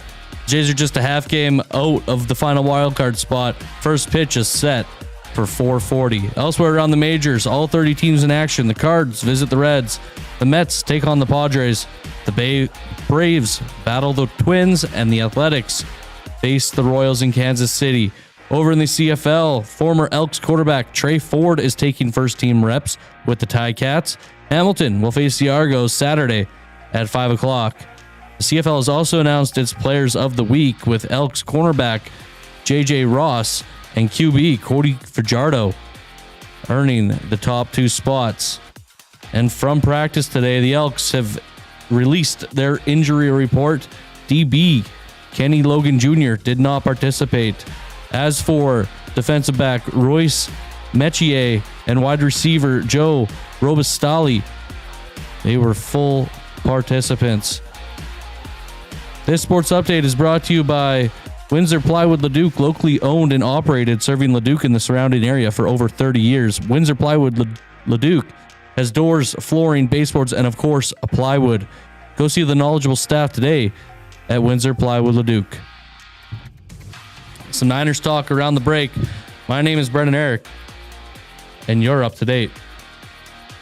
The Nielsen Show with Lieutenant Eric. Marshall Ferguson, CFL on TSN. I mean, heck, guys, I was covering the Philpott Bowl last week. During the pregame introductions, they're like, number 85, Jalen Philpott, and the crowd popped. Like, with my headset on, and I took my headset off, I'm like, oh my God, did they just actually lose their minds in a pregame introduction? That never happens in the CFL. So, homegrown heroes, to me, the Alouettes have probably got 2 of the top 5 when it comes to Tyson and Deus Alexander right now. It's just the reality. The Nielsen Show with Lieutenant Eric, weekday mornings 6 to 9, only on Edmonton Sports Talk, your clear choice for Edmonton sports. Ready to raise the stakes? At Play Alberta, bigger bets and buy-ins are now available for nearly all live dealer games. From blackjack to baccarat, your favorite tables are waiting to deal you in. Whether you're kicking back at home or looking for some fun on the go, now's your chance to enhance your Play Alberta experience with new elevated stakes. Visit playalberta.ca/EST to learn more. That's playalberta.ca/EST. Must be 18 plus to play. If you gamble, use your game sense. At Firehouse Subs, our subs are freshly toasted, stacked high, and crafted to satisfy. Each sub is piled high with premium meats, melty cheese, and toasted to perfection. Firehouse Subs brings bold flavor to every bite, all served on a freshly toasted roll. But we're not just feeding Edmonton, we're fueling it. Dig into the brisket hat trick, piled with slow-smoked brisket and melty cheese. Or go to the Firehouse Subs fan favorite, the Hook and Ladder. Made to order with smoked turkey, honey ham, and Monterey Jack cheese on a perfectly toasted roll. With 15 Firehouse Sub locations across Edmonton and the greater area, it's easy to grab a hot and hearty sub close to home. Firehouse Subs. Hot, hearty, made to satisfy. When gambling, set a budget before you play. Stay informed and visit GameSenseAB.ca to learn how. Remember, if you gamble, use your game sense. Celebrate 50 years of the Toronto Blue Jays with Sentinel Storage. Enter for your chance to win the ultimate Jays collection of memorabilia. Visit bluejays.com/Sentinel Storage contest to enter and see full contest rules. Sentinel Storage, official storage provider of the Toronto Blue Jays. Since 1952, William Huff has been the heartbeat of Edmonton's advertising world. From humble beginnings to a citywide powerhouse, we've been the go-to for signage from print to design and installation. Partnering with Edmonton's top sports franchises and major events, we've helped shape the city's global reputation. Our secret? Unmatched customer service, decades of experience, and a passion for excellence we call the William Huff Advantage. Visit us online at williamhuff.com.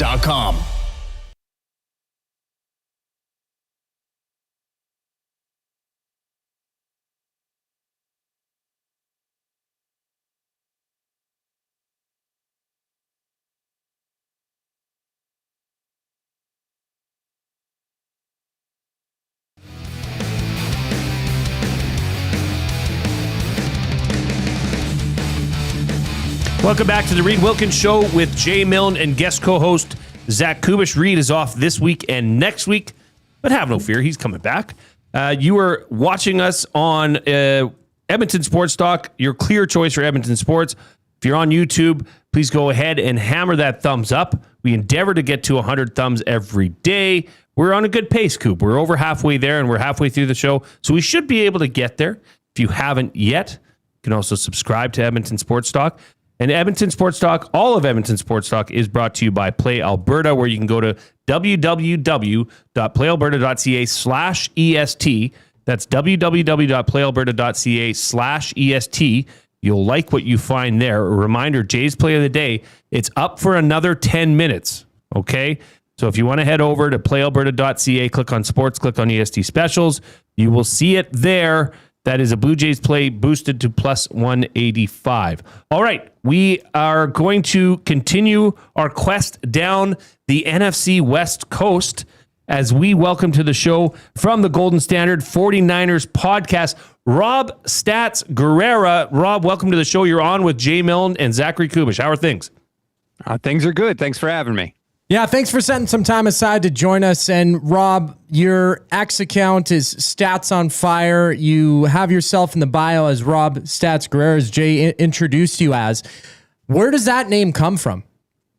It comes from actually Todd McShay of ESPN, or formerly of ESPN, I should say, who I used to work with when I was an intern at ESPN Radio back in the day. He didn't know who I was.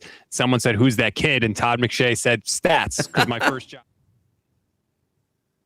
That's absolutely amazing, and that's a great story to have, great nickname to have as well. Now, shifting directly, I guess, into the questions into the team here.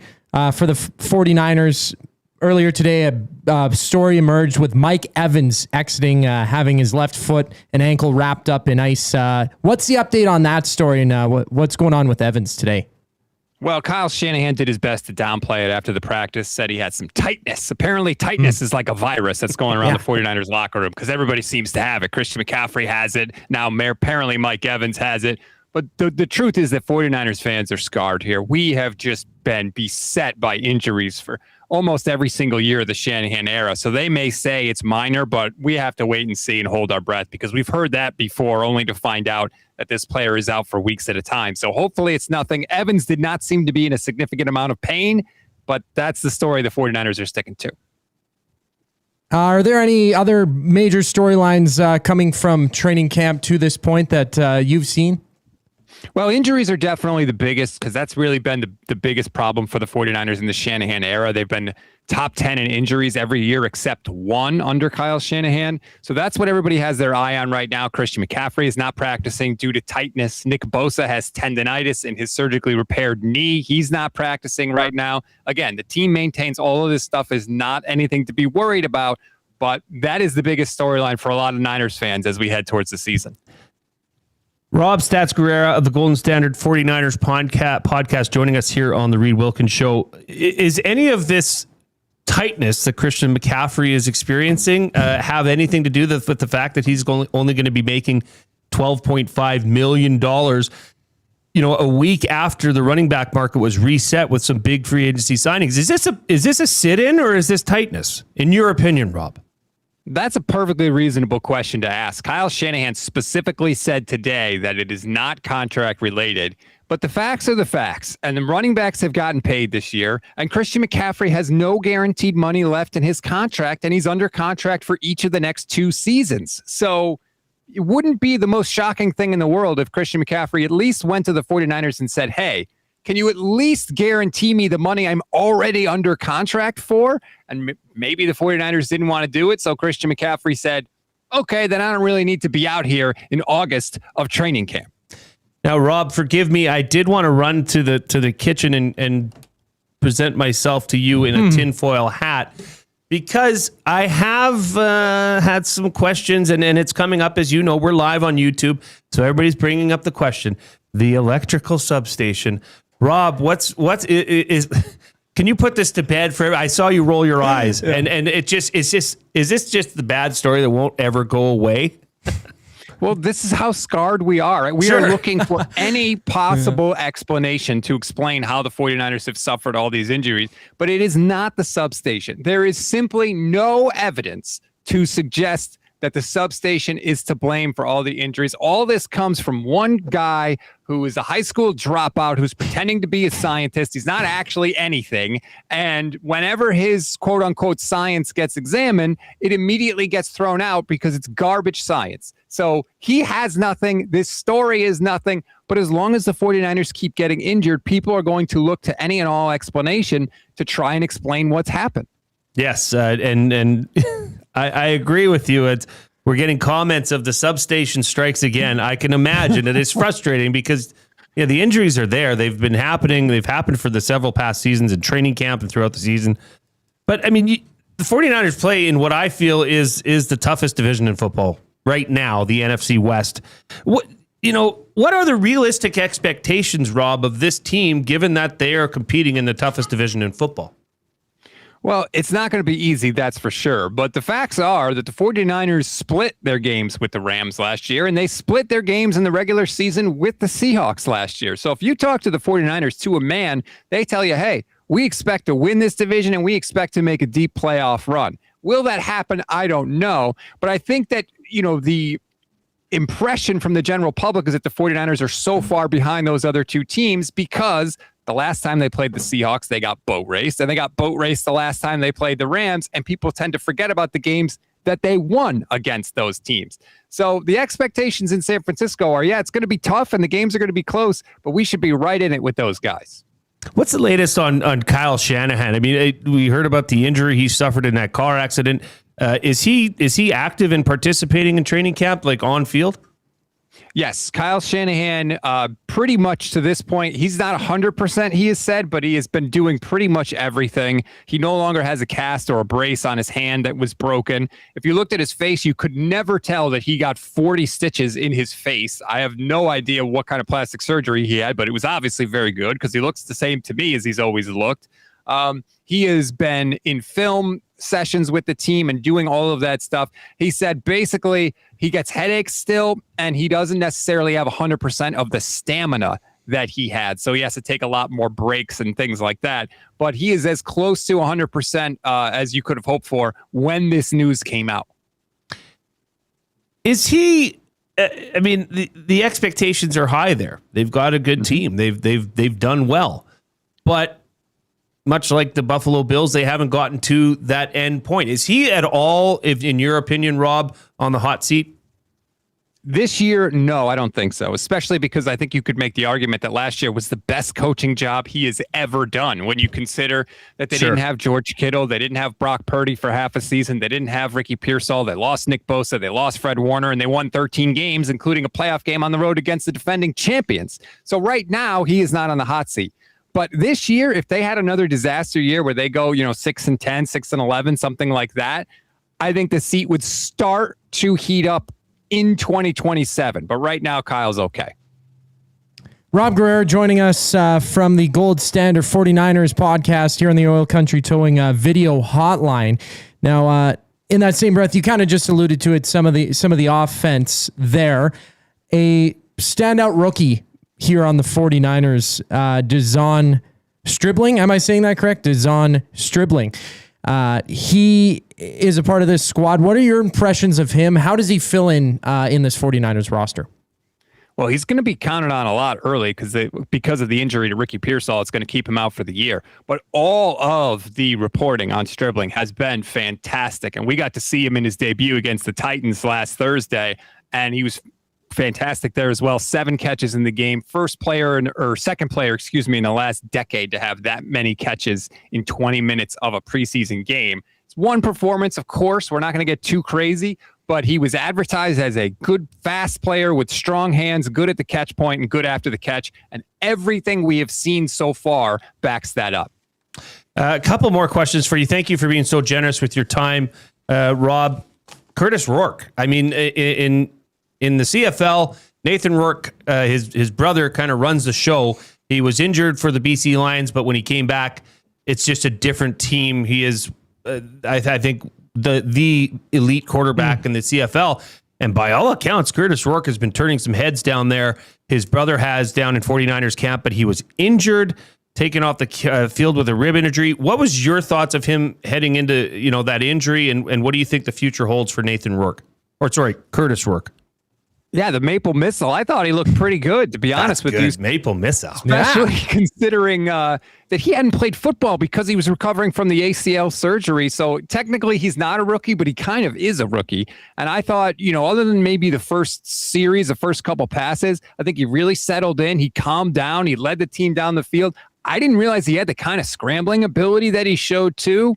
He did take a shot to the ribs that he was having trouble breathing. So he actually went to the hospital at halftime of that game just to make sure that, everything was okay.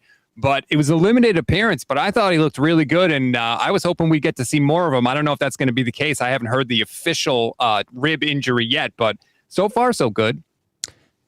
My final question for you, and this is one that I've just never understood, is with the starting quarterback in San Francisco, and that's Brock Purdy.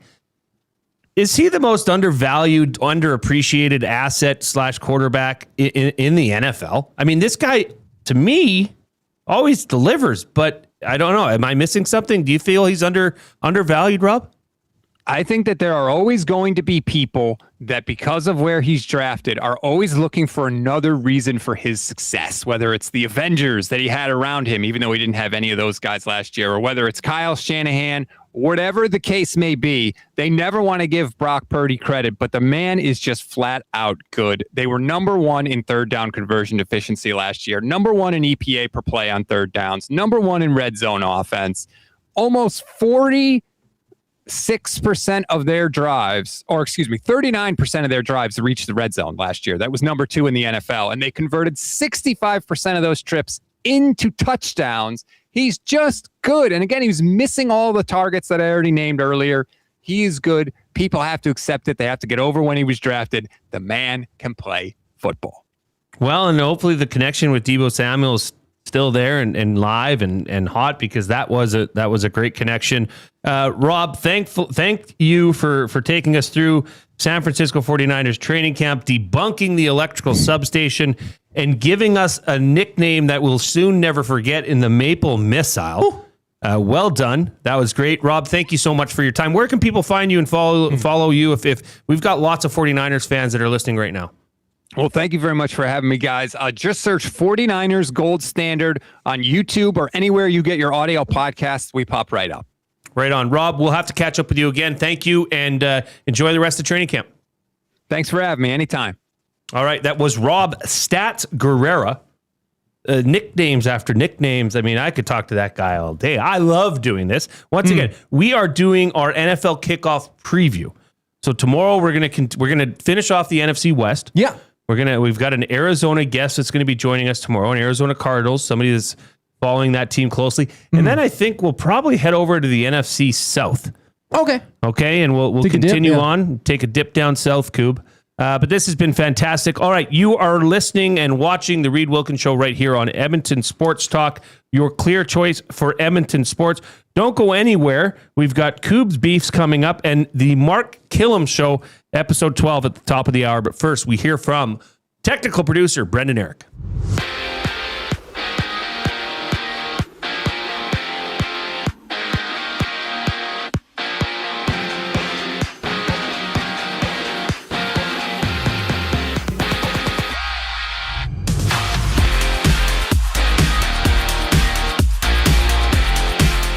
The Jays are back in action today as they open a 3-game series against the Tampa Bay Rays. Jose Siriano takes the ball for Toronto while Nick Martinez is throwing for Tampa. Currently, the Jays with one out in the top of the first inning. No base runners in a 0-0 game. Elsewhere around the majors, all 30 teams in action. The White Sox visit the Cubs. The Nats take on the Rangers. The Braves battle the Twins, and the Angels face the Astros down in Houston. Over to the CFL. Former Elks quarterback Trey Ford is taking first-team reps with the Tie Cats. Hamilton will host Toronto Saturday at 5 o'clock. The CFL has also announced its Players of the Week, with Elks cornerback J.J. Ross and quarterback Cody Fajardo earning the top 2 spots. The Elks have released the injury report from today's practice, and a couple notable names include defensive back Kenny Logan Jr., who did not participate, whereas DB Royce Metier and wide receiver Joe Robistali were full participants. This sports update is brought to you by The Ranch. The Ranch Golf Club delivers premier conditions, top-notch service, and unmatched value every round. That's why they're Alberta's top choice for corporate golf events. Visit theranchgolf.com to book a tee time today. Koob's grievances around the corner. My name is Brendan Eric, and you're up to date. The EST Hangout. I always tell myself now, and I think it's starting to really show in my game. I just, nice and easy. I say that, nice and easy swing trip. Just nice and easy. What it has to be. Yeah, nice and easy. Like, you sound like happy. So, it's funny when I say that, and then I just completely shake it. Then I really sound like happy. God damn. You know, beep, beep, beep. The EST Hangout, presented by Sentinel Storage. Weekday mornings 9 to 11, only on Edmonton Sports Talk, your clear choice for Edmonton sports. Looking for quality building materials and friendly advice? Visit us at Windsor Plywood Leduc, family owned and locally run since 1993. From interior materials for doors, flooring, baseboards, and all the finishing touches to all you need for your outdoor projects like cedar lumber for decks and fences. Plus, all the plywood you'd need. Our full-time on-staff carpenter can help with anything odd-sized or custom. And from domestic hardwoods to exotic selections, we've got you covered. And if we don't have it, we'll track it down for you. Windsor Plywood Leduc. We're the experts you need to know. Wednesdays just got saucier at Mr. Mike's. It's Wing Wednesday, every Wednesday from 4 p.m. till close. Get 10 wings for just $10, or go big with the Wings and Frings platter for $19.98. Wash it all down with $7 steins of Antler Ale or Bighorn Lager, because wings were never meant to fly solo. Add fries, onion rings, or lodge chips for $4.99, because wings deserve a wingman. Great wings, cold beer, Wednesdays done right. Dine in only at participating Mr. Mike's locations. Mr. Mike's. Eat locally, enjoy casually. Ready to raise the stakes? At Play Alberta, bigger bets and buy-ins are now available for nearly all live dealer games. From blackjack to baccarat, your favorite tables are waiting to deal you in. Whether you're kicking back at home or looking for some fun on the go, now's your chance to enhance your Play Alberta experience with new elevated stakes. Visit playalberta.ca/EST to learn more. That's playalberta.ca/EST. Must be 18 plus to play. If you gamble, use your game sense. The second half is yours. Bring the energy and walk in your seat with our new 5-game season pass, because the best way to experience Elks football is being there when it happens. For every tackle, every catch, every touchdown. Plus, every pass comes with a $25 voucher, so you're covered before you even take your seat. Half season, full energy. Get your season pass at goelks.com. Edmonton Elks, our city, our year.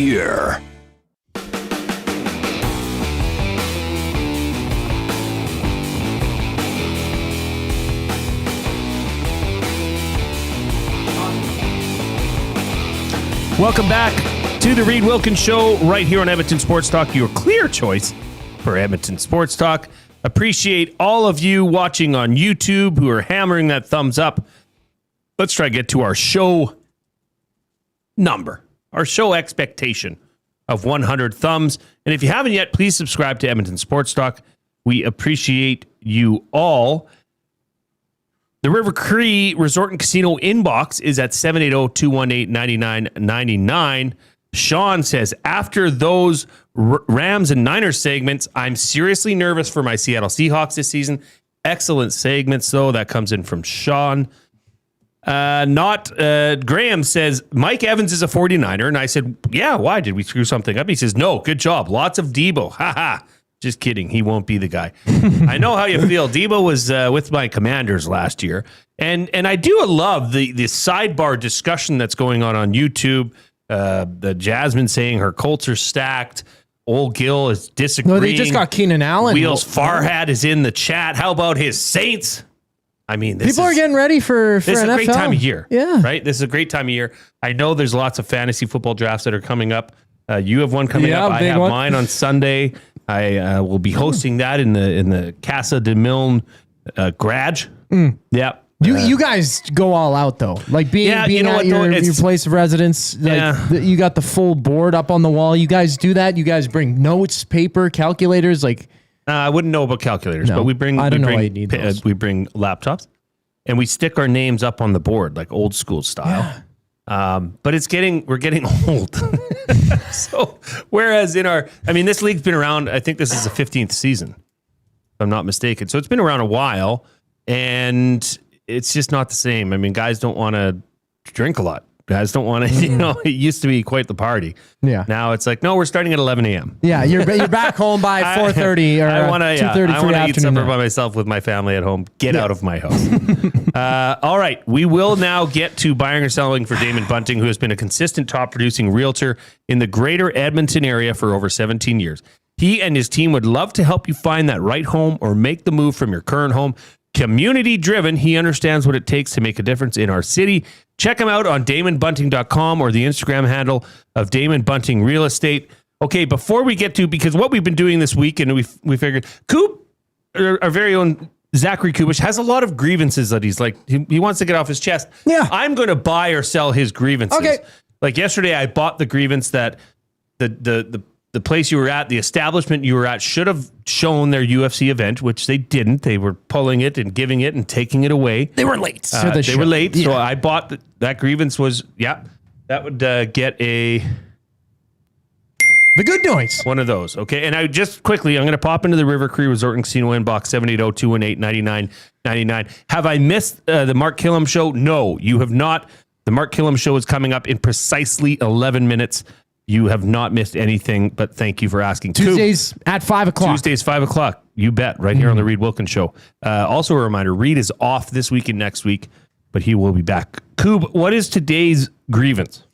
Yeah, yesterday, the UFC discussion. Today, something from today. There was a reason that I was up so early and texted you that video, Money Canada in my pocket or whatever it was called at 7:20 in the morning. I was on my way and walking to to the gym for getting back in the ropes of things. Haven't gone in a little bit, so I was going back there, and where I go, there's every so often they make some changes. Paint goes up on the walls, they change the color of the railings, but one thing that irked me was that they changed the wipes for the equipment. So they have sanitary wipes. Once you're done and you're sweating all over the machines, you get to wipe it down and keep it clean for the next person. These wipes are absolutely atrocious. So you think you get a wipe, like let's compare it to say a Clorox cleaning wipe. It's pretty easy to wipe a surface and a table, it doesn't get stuck. These ones, for any dumbbell that I was using or the barbell with some of the ribs and where it has the grip on it, it just got absolutely stuck. So there was really I felt dumb even trying to use this wipe, and you have to do it. Some people don't clean, which also irks me as well, because there's these stretch bands you go use, and I pull them apart and there's dirt all over it. And I try and get the wipe and wipe it down. It doesn't work out. Probably one of a few reasons why there was dirt left on this thing. I just felt gross after using it. I know it is a public space, but you got to keep it clean. This place does not give you that chance to keep the equipment clean. Am I out to lunch here? Partially. Okay. But not really. But partially. See, okay. I've always assumed that the hand sanitizers or the wipes are for wiping down a bench surface where you're sweating, your head's touching it. If you want to do curls with a barbell or with dumbbells, wipe your hands with that thing. Like those are rigid surfaces. I know what you're talking about. Yeah. They can bite the wet nap. But I've often been the guy, like if I'm on an incline bench and my head's on the bench and there's sweat that, is on the bench, I got to wipe that down. The fabric was your ass sweat. Wipe that down. Yeah. You got to get Nobody that likes off. that. I think if you're using the dumbbells, if there's let's say you're using a pull down bar and there's rubber on it, right? That rubber you can wipe. I think anything with a rubber surface or a PVC surface, that should be wiped. Even that gave me some trouble today. Well, that's on you. Well, that's the wipe. That's a that you was problem. The wipe. I think that's a you problem. Well, okay, I guess I could wash my hands, but it doesn't. No, the wipe, you should be able to wipe the rubber. Can you wipe the bench without? I could, yeah, but then the rubber, it would get stuck. No, what are you talking about? They changed the wipes and Koob, they're not the exact same. Have you ever used a workout bench? Yes. Whoa. Hey. I don't know. The bench was fine. I don't know. Okay, parts of it. The bench is not rubber. It's like a fake leather. It's like shiny. Yeah. It's just like foam. wiping your car seat. Wiping that was fine. I'm gonna make that clear. Wiping the actual bench itself was good, but some of the hand equipment, I guess you could call it that, the other accessories around the gym, they've made it a little bบmore tedious for me to use. And I might be picking at straws here. I do have a couple specific though buying or sellings with gym etiquette, and I know you also, you work out, you can lift some weight. I've been in a gym. Weight. Yes. Yeah, you have been in a gym. Okay, go on. Buying or selling supersetting on an equipment. So usually you want to exactly. Yeah, you leave 90 set. You do say like 10 barbell pulls or whatever. I sound super stupid. Go on. Yeah. Please continue. What do they call bicep curls? Yes. Yeah. Okay. Curls I knew that. girls, I'm getting flustered. Curls for the girls. You do 10 of those and you want to go do shoulder shrugs, but you don't want to, waste the time while you're sitting 60 to 90 seconds in between your 10 bicep curls. You want to do something with your time. Buying or selling the superset? Buying. Yes. I think buying is so efficient. Saves so much time. You just make so much use of your time in between. You want to give your muscles rest in between reps. Yep. So if you're using different parts of your body, different muscles in your body, I 100% agree with the superset. Depends on the situation though. If it's busy, somebody else is using that equipment, you gotta pick and choose what your spots, because you don't want somebody to go pick it up while you're supersetting and have it dirty. If you're using a machine, bring your other dumbbells over to that machine. So you're just in your own space. Yeah. Your dumbbells are clearly beside you. You're using the machine. You're never leaving the machine. If you are in a superset and you leave the machine and you come back and somebody's taken over, I'm sorry, that's on you. You need to protect that machine. The lat pull down, the back shrug, or the shoulder press, or the shoulder squeeze.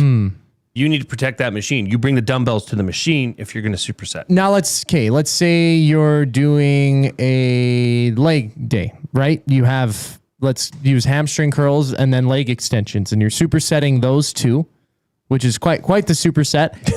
Two different. I don't know, Koob. I don't know if I do that. It would be difficult. Hamstrings and quads on the same day. Oh yeah, leg day. Leg day. I know. Well, just one leg day. I know. That's why my legs get so tired. I do everything on a leg day. Maybe that's what you're doing wrong. Maybe I need to chop it up a little bit. Get in touch with Jeff Kershell or something. We should go work out together. Yeah, that would be good. A little activation. Jay and Koob should go for an activation together. Bang. Brendan Eric, the man with 2 first names. I would also include you on that. Would you come and partake in an activation with Koob and I? Yeah, sure. Yeah, I don't do it by myself. I don't have that kind of motivation in me. Right. Well, we can motivate each other. Yes. That's exactly what I would need. Okay. And I think it'd be fun to do it with friends. Everything's fun in a group, no? Yes, Should be. absolutely. Yeah, and we that's can the idea. spot each other. And we won't even wipe the sweat for each other. That's How right. about that? We'll just we could superset all bathe together. in each other's sweat. Yeah, nobody would take my machine. Brothers. Like brothers in arms. Team bonding. Yeah. Team bonding. Exactly. I like that. Well, the point that I was getting to, what buying or selling, leaving your water bottle at the machine is saving, quote unquote, that machine. Because if I was doing that superset, I've actually caught myself in a scenario like this where somebody went to go use the machine. I'm like, hey, like they're very nice about it, and I was like, hey man, I was using that. Doing Why this weren't you to swim standing at your machine? Because I was using the other machine. So I was using two separate then I would machines. say I would remedy this by don't superset with 2 machines. Okay. Superset with 1 machine and 1 set of free weights. Okay. Free weights. Then you can bring the free weights over to your machine, and then you've laid claim to that because you're not leaving its presence. See, and this is things I still have to learn. The gym. Oh no, etiquette, and you know what? things. If people in gyms for the most part are very reasonable, and it's like, oh sorry, I have 1 more set. Okay, no problem. Go ahead. Yeah, they do something else. You got your whole workout plan. Thank you for working through this with me. I actually thought I was going to be more upset than I was, but now I feel very happy. Do you feel like you've gotten something off your chest? Yes. And I feel like somewhat I'm picking at straws. Only a little bit. Well, that was great. That was buying or selling for Damon Bunting. Don't go anywhere. Coming up right after the break, it's episode 12 of the Mark Kilam Show. And if you've been following the Mark Kilam Show for since its inception, good. Thank you. If you're new to it, a couple weeks ago, head coach Mark Kilam, head coach of the Edmonton Elks, requested some, an intro music for his appearances on the Mark Kilam Show. So you're not going to want to miss, because Koob himself, a bit of a metal guy as well. So we're going to get to that right after the break. But first, we hear from our great partners, and then Brendan Eric. 2 guys and a goalie. Ryan Shea and the Edmonton Oilers in there. And once again, the title is Under the Radar NHL Acquisitions. Who could surprise? I could see us being surprised because we don't know him very well. But how do you think he surprises people here in Edmonton? Because I think there's some high expectations for this guy here in Edmonton. You move on Darnell Nurse. 2 guys and a goalie, presented by GS Construction. Tuesday and Thursday afternoons at noon, only on Edmonton Sports Talk. Your clear choice for Edmonton sports. Celebrate 50 years of the Toronto Blue Jays with Sentinel Storage. Enter for your chance to win the ultimate Jays collection of memorabilia. Visit bluejays.com/Sentinel Storage contest to enter and see full contest rules. Sentinel Storage, official storage provider of the Toronto Blue Jays. Ready to raise the stakes? At Play Alberta, bigger bets and buy-ins are now available for nearly all live dealer games. From blackjack to baccarat, your favorite tables are waiting to deal you in. Whether you're kicking back at home or looking for some fun on the go, now's your chance to enhance your Play Alberta experience with new elevated stakes. Visit playalberta.ca/EST to learn more. That's playalberta.ca/EST. Must be 18 plus to play. If you gamble, use your game sense. The Canadian Brewhouse has a happy hour for any scenario. You finished work early? Happy hour. You finished work because you accidentally hit reply all to the entire company? Big happy hour. Your boss said, great job. Happy hour. Your boss said, per my last email. Ugh, emergency happy hour. You finally closed the big deal. Happy hour. With a huge selection of ice cold drinks and great food, the Canadian Brewhouse has a happy hour for whatever just happened at work. The Canadian Brewhouse. Your day just got happier. One moment, you're driving to work. The next, you're facing serious injuries, mounting paperwork, and insurance companies focused on their bottom line. That's where you want Rick Mallett and the team at Hammer Injury Law on your side. For more than 35 years, Rick has helped injured Albertans stand up to insurance companies and pursue the compensation they deserve, with no legal fees unless your case is successful. Serious injuries need the Hammer. Call 1-855-98-HAMMER. What's that number again? 1-855-98-HAMMER. Or learn more at hammerinjurylaw.ca. Back to school? Really? Yay! Really. As things settle back into a school routine in your home, you may need extra space. Sentinel Storage is here to help with a store near you. Try 4 weeks free. Visit sentinelstorage.ca for details.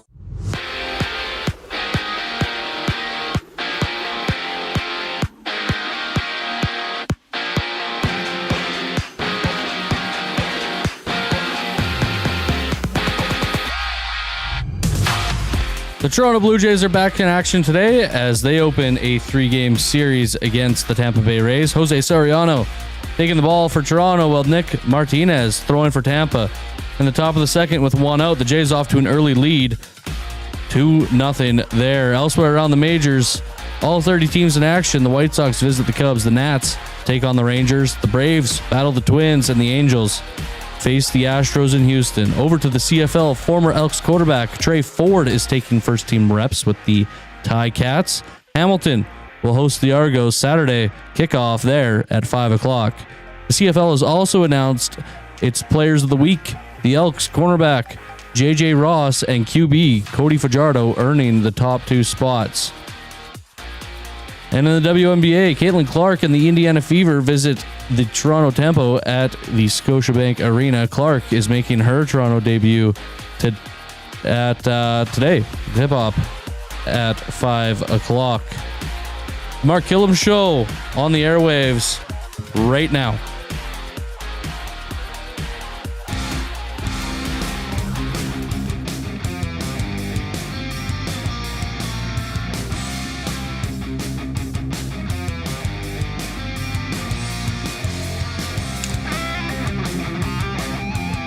Welcome back to the Reid Wilkins Show with Jay Milne and guest co-host Zachary Kubusch. A reminder, Reid Wilkins is off this week and next, but have no fear, he will be back. It is time to get to the Mark Kilam Show, and a reminder that portions of this hour are brought to you by the Edmonton Elks, where the Edmonton Sports Talk Labor Day bus is officially available. So here's what's included: a ticket to the Labor Day Classic in Calgary, Monday, September 7th, transport to and from Calgary on a coach bus, 2 beverages on the way to the game, and a post-game pizza meal on the bus. You can find that all at edmontonsportstalk.com. Click on Labor Day bus, and you'll get the link right to there. Now, if you use promo code, now Koob, where was the promo code? Where was it? I have it somewhere here. EST Labor Day. I know it was in the email. Hey, I have read the emails, but I want to get you the right information. Okay, Maddie always gets on me for not getting the emails. I didn't write correct. it down. I feel like I feel like an idiot. Let me see here. Oh my gosh. EST Labor Day. EST Labor Day. That's with a U. We spell it the Canadian way. ESTLABOURDAY. You get $15 off that. So you're paying $145. It was a riot last year. We sold out 2 buses. We made some noise. We made it tough on the Stampeders fans around us. We had some fun. So yes, check it out at edmontonsportstalk.com. Click on the EST Labor Day bus. All right. It's without further ado, we start with the Mark Kilam Show with his theme music chosen by our resident metalhead? I guess so. I'd be the biggest metalhead. Zachary Kubusch. Play this man his music. Yeah.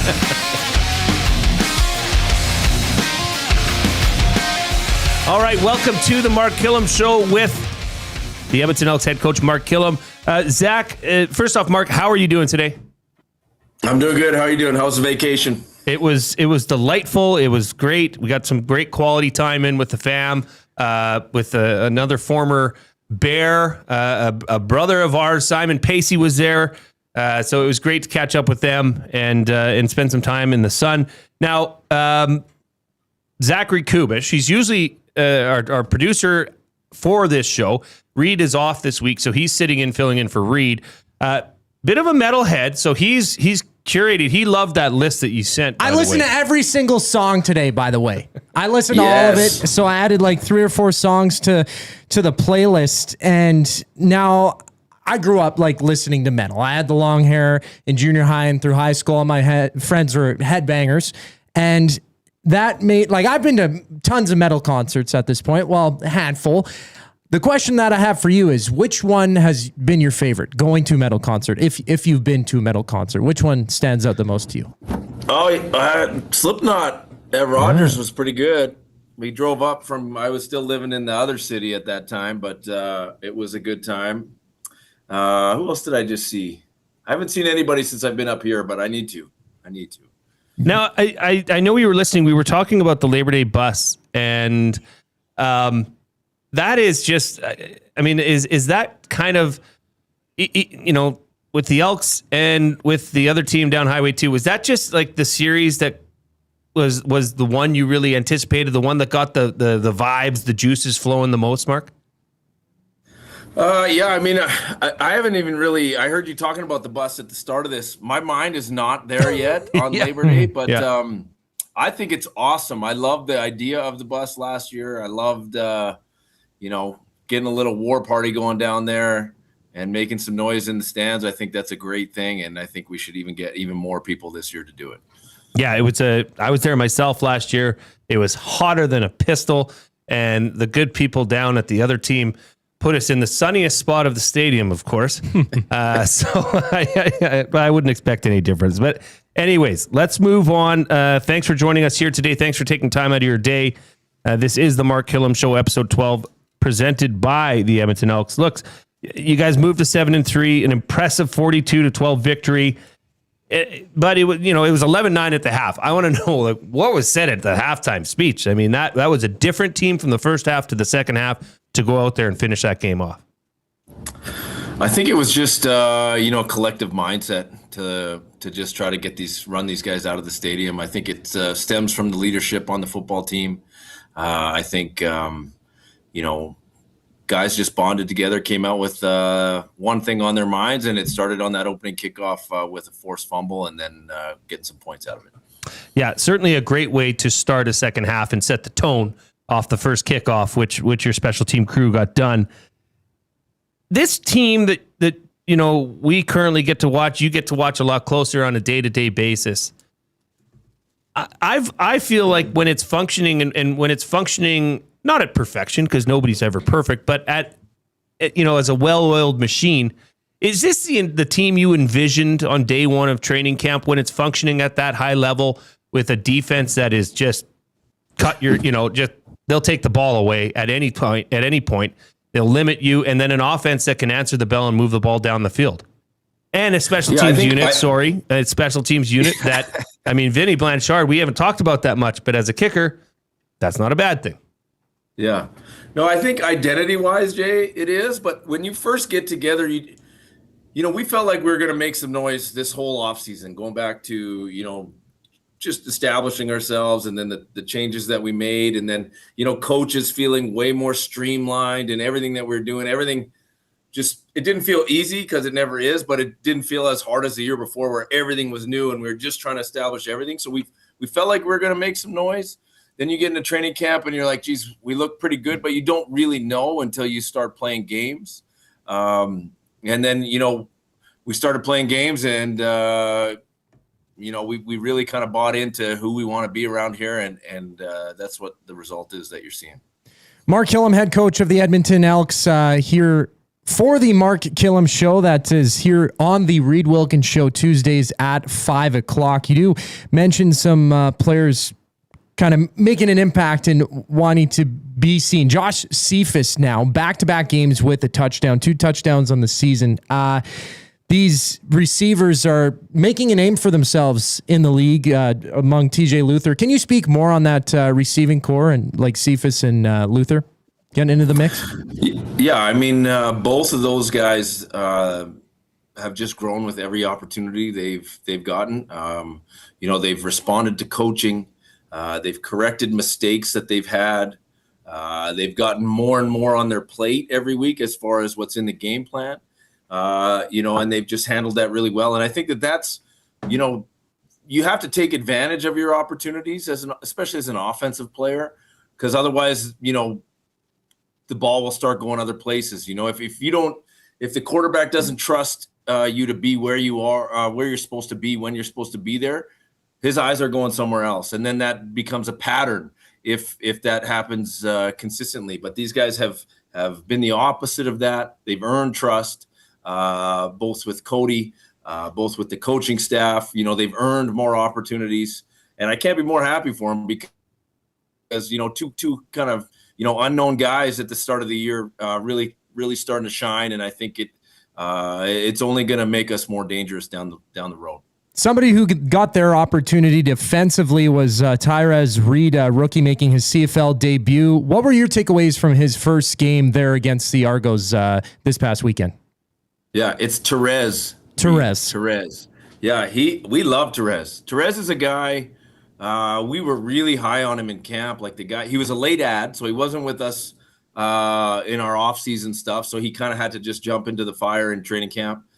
Late ad, flashed right away, made plays in both preseason games, and then there's only so many active roster spots, but obviously he earned a spot on the practice roster. And, at the start of the year, we say everybody that's on the practice roster is part of the football team because the rosters in general are limited. So it takes everybody in there, and everybody that's on the PR plays at some point in the year. And this is a guy that, just kept showing up in practice and was making plays and was pissing the offense off and intercepting footballs and just flashing all the time. And that's what you have to do as a practice roster player. Very similar to what JJ Ross did a year ago before he got his opportunity. And, we gave him a shout out post game on our rundown day just for being ready for his moment. And I mean, not everyone can do that. And I think that, people are all going to know Tyrez Reid's name around here really quickly.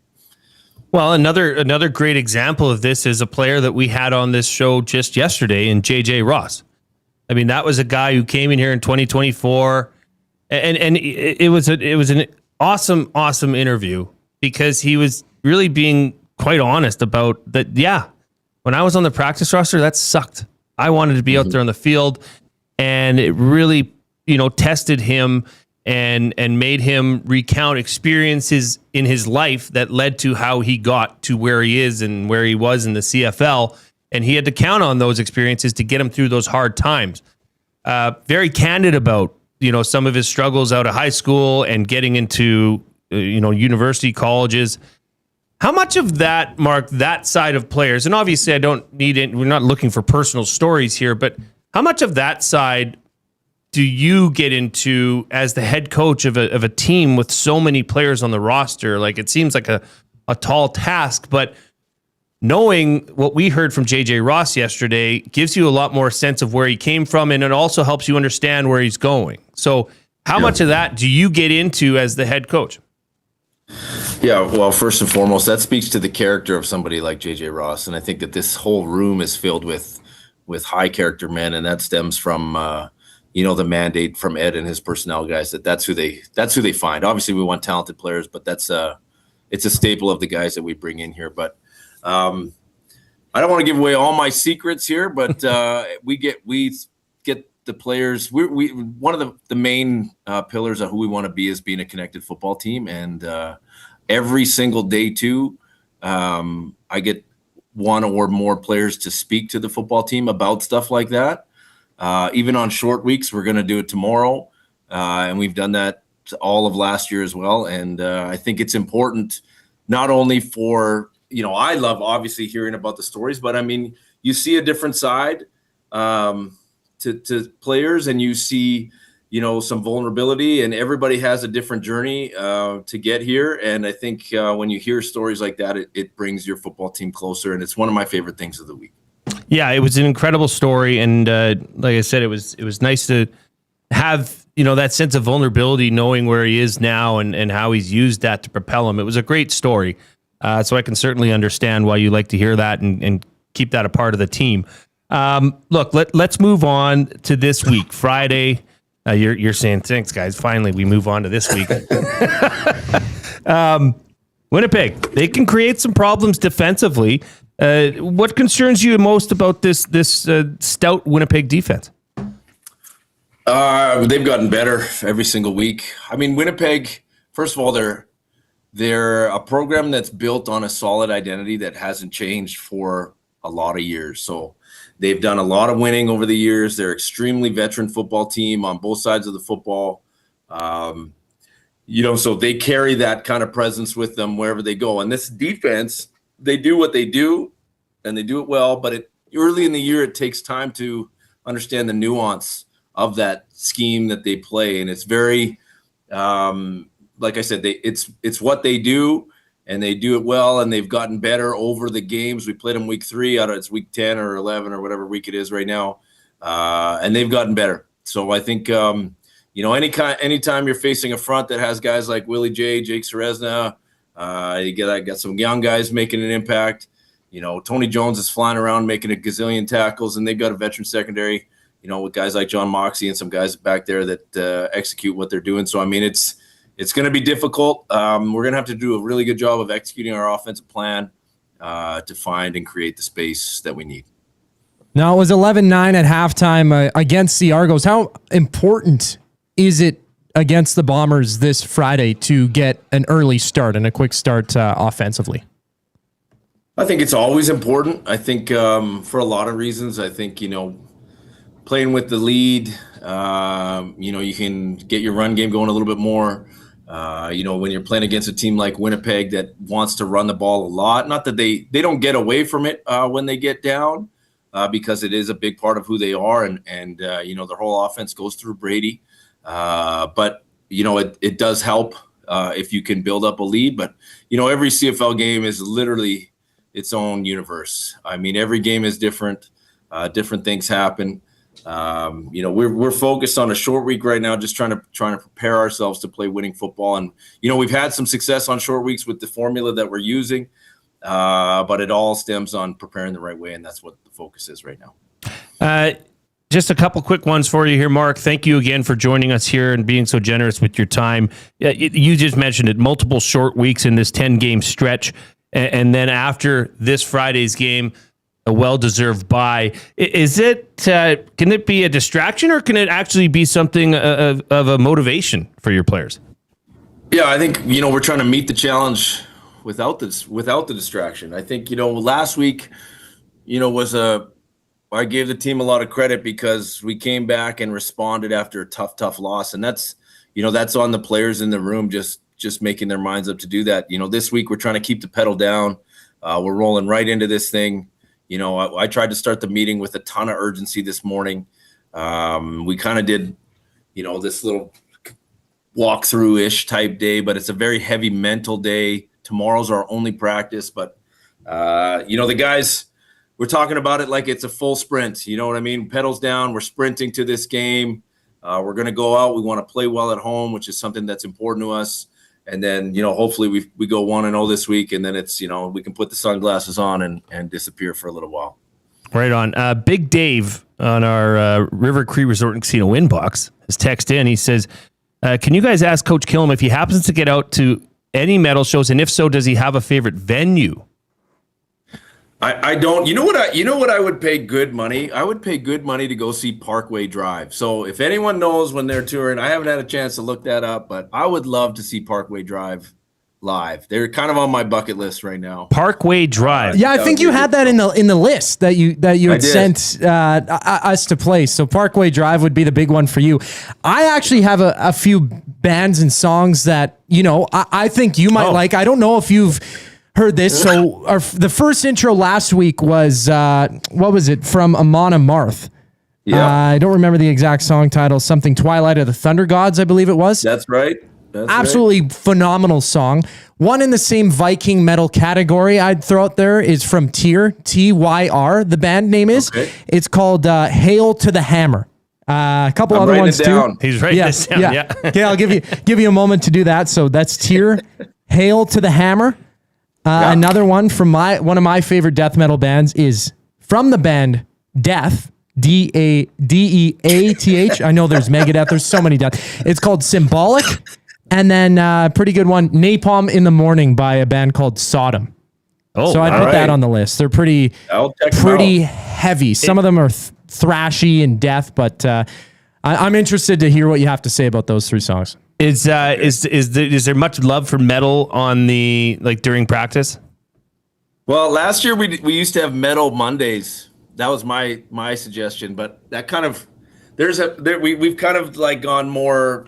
We mix up our playlist now, but every once in a while the song will slip in there. But you know what? I do want to shout out. I don't know who did it last year. A fan. The Metallica Kill 'Em All album cover? Somebody made a shirt and gave it to David Beard to give to me, and it was my last name spelled correctly, Kill 'Em All. One L. I wear it all the time. Yeah. I just want to shout that fan out because I still have the shirt and I wear it at home all the time. I'm gonna wear it on the show. I'm wearing it on the show next week. Wear it on the show because I got a little secret for you here. This is behind the scenes of EST. We have a fantasy football league here in EST, the CFL, and one of the team names, I won't say whose it is, but he's well known in the CFL ranks. I'll tell you that for free. His team name is Kill 'Em All. No way. I like it. Now, just before I let you go, it is just past the halfway mark of the season. So it's past the halfway mark of me asking you, how are the hamstrings holding up at this point of the season? You know what? I kicked a soccer ball today. I don't even know why there was a soccer ball on the field. And the defense does this little takeaway thing as we step on the field, and somebody passed me the soccer ball and I just ripped a punt.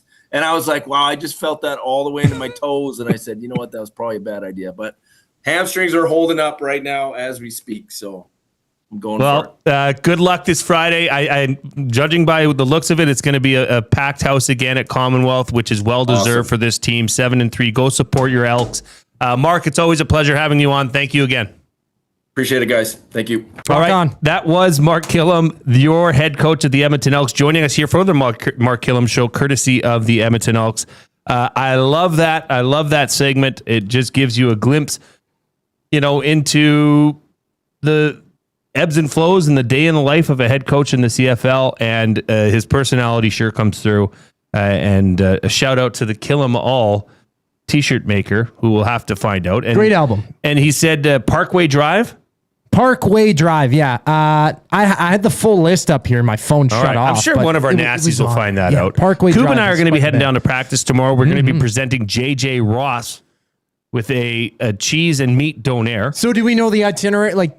Can we say where the donair might be from? I don't know yet, Koob. Oh, that all comes off the...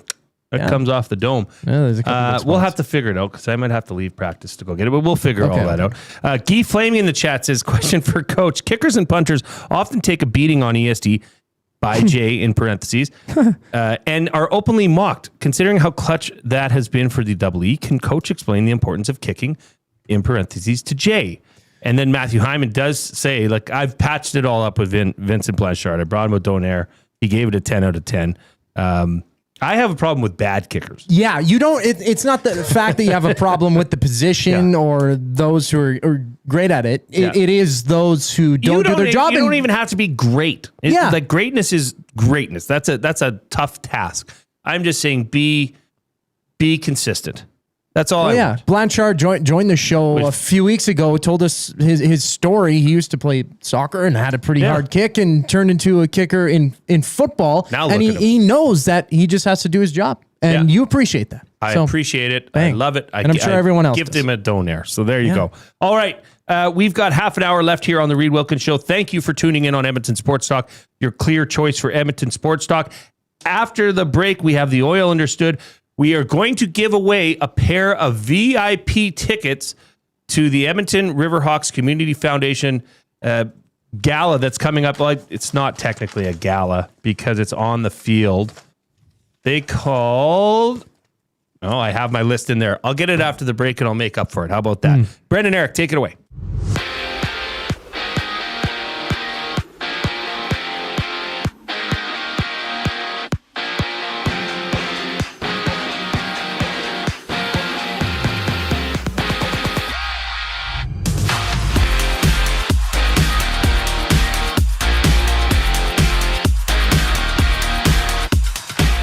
The Jays are back in action today as they open a 3-game series against the Tampa Bay Rays. Jose Soriano throwing for the Jays while Nick Martinez has the bump for Tampa. In the top of the third, 2 outs, the Jays hold a 4-0 lead. And hopefully they run away with this one. Elsewhere around the majors, all 30 teams in action. The White Sox visit the Cubs. The Nats take on the Rangers. The Braves battle the Twins. And the Angels face the Astros in Houston. Over to the CFL, former Elks quarterback Trey Ford is taking first-team reps with the Ticats. Hamilton will host the Argonauts Saturday, kickoff at 5. The CFL has also announced its Players of the Week with Elks cornerback JJ Ross and quarterback Cody Fajardo earning the 2 top spots. The Elks have released the injury report from today's practice, and a couple notable names make that. DB Kenny Logan Jr. did not participate, whereas DB Royce Metier and wide receiver Joe Robustali were full participants. This sports update is brought to you by the Elks. It doesn't start on game day, it starts before kickoff. Get your single game tickets today and be there for every hit, catch, and touchdown. Lock in your seats at goelks.com/tickets. The boys starting to wrap things up after the break. My name is Brendan Eric, and you're up to date. The Oil Stream. What's one Oilers draft pick that didn't turn out as you would have hoped? Marc-Antoine Pouliot. I'm pretty sure he was a first-round pick, if I'm not mistaken. He was drafted by the Edmonton Oilers, 22nd overall. Robbie Schremp from Chris Gand. We've got Omark. Oh, Linus Omark. Hashtag Anton Lander. The Oil Stream, presented by Boston Pizza. Monday, Wednesday, and Friday afternoons at noon. Only on Edmonton Sports Talk. Your clear choice for Edmonton sports. One moment, you're driving to work. The next, you're facing serious injuries, mounting paperwork, and insurance companies focused on their bottom line. That's where you want Rick Mallett and the team at Hammer Injury Law on your side. For more than 35 years, Rick has helped injured Albertans stand up to insurance companies and pursue the compensation they deserve, with no legal fees unless your case is successful. Serious injuries need the Hammer. Call 1-855-98-HAMMER. What's that number again?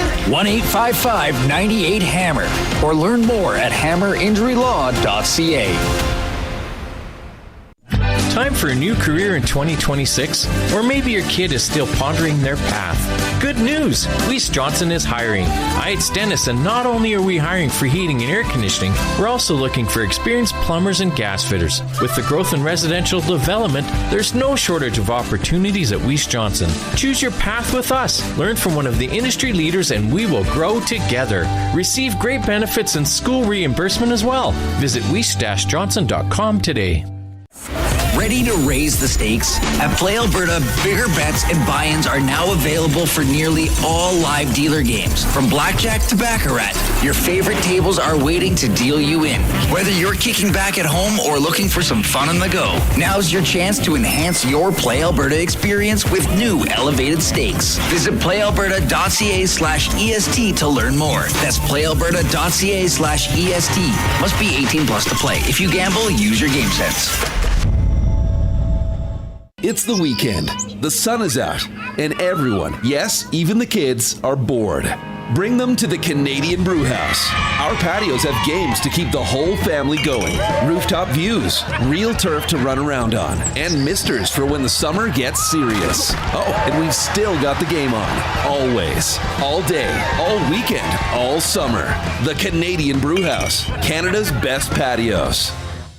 Looking for quality building materials and friendly advice? Visit us at Windsor Plywood Leduc, family owned and locally run since 1993. From interior materials for doors, flooring, baseboards, and all the finishing touches to all you need for your outdoor projects like cedar lumber for decks and fences. Plus, all the plywood you'd need. Our full-time on-staff carpenter can help with anything odd-sized or custom. And from domestic hardwoods to exotic selections, we've got you covered. And if we don't have it, we'll track it down for you. Windsor Plywood Leduc. We're the experts you need to know.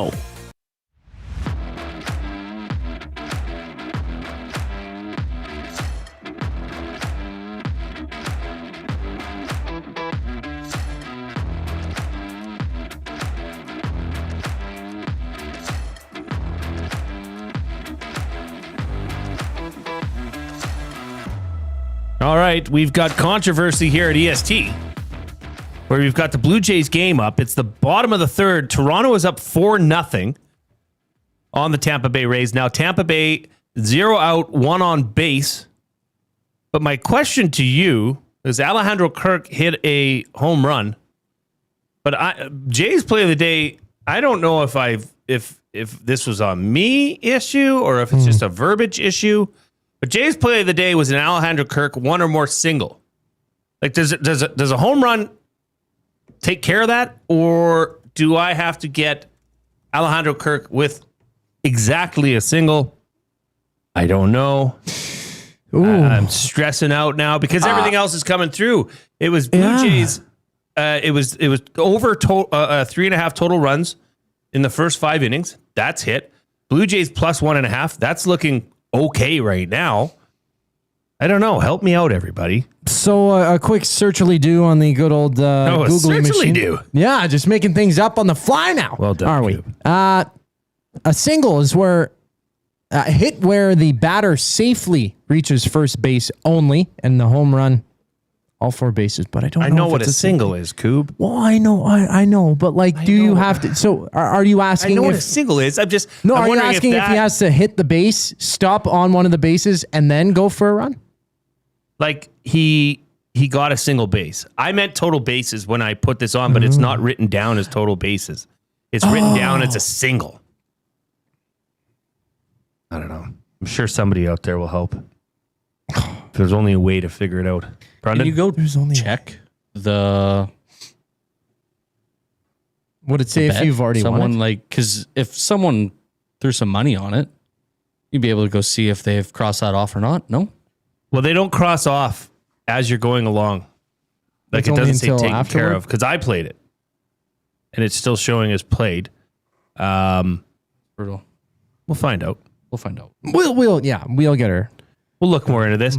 Okay, as mentioned prior, you know what? Let's do this first. We're gonna give away those VIP tickets to the Riverhawks Community Foundation Field of Dreams Festival coming up shortly. But first, we are going to get to the Oil Understood for GCL Diesel, brought to you by GCL Diesel, providers of the best diesel engine components around. From turbochargers to injectors, fuel pumps to sensors, they are the critical engine components, or the critical engine component experts, proud to serve Edmonton and area for over 50 years, and now a partner of Edmonton Sports Talk and the Reid Wilkins Show. GCL Diesel. Understood. Bases are loaded for the Tampa Bay Rays. Wowzers. All right, Koob, the NHL pipeline rankings came out. Brendan, where do you think the, because I know you know. No. You don't know? Okay. I don't know. Where were the Oilers ranked? Now, this is, top 25?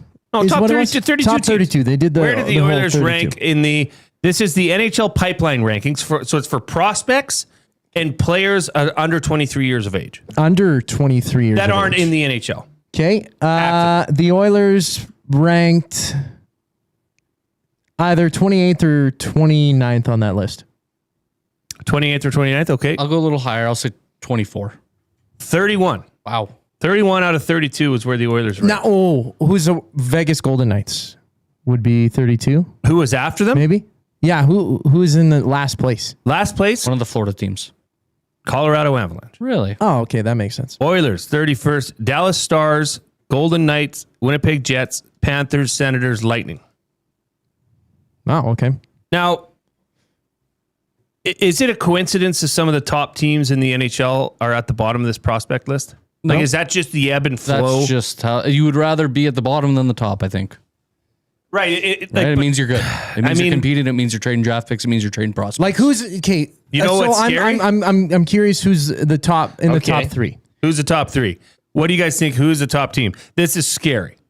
The number 1 team in terms of the pipeline ranking, the best prospects and under 23 players. Chicago. That's incorrect.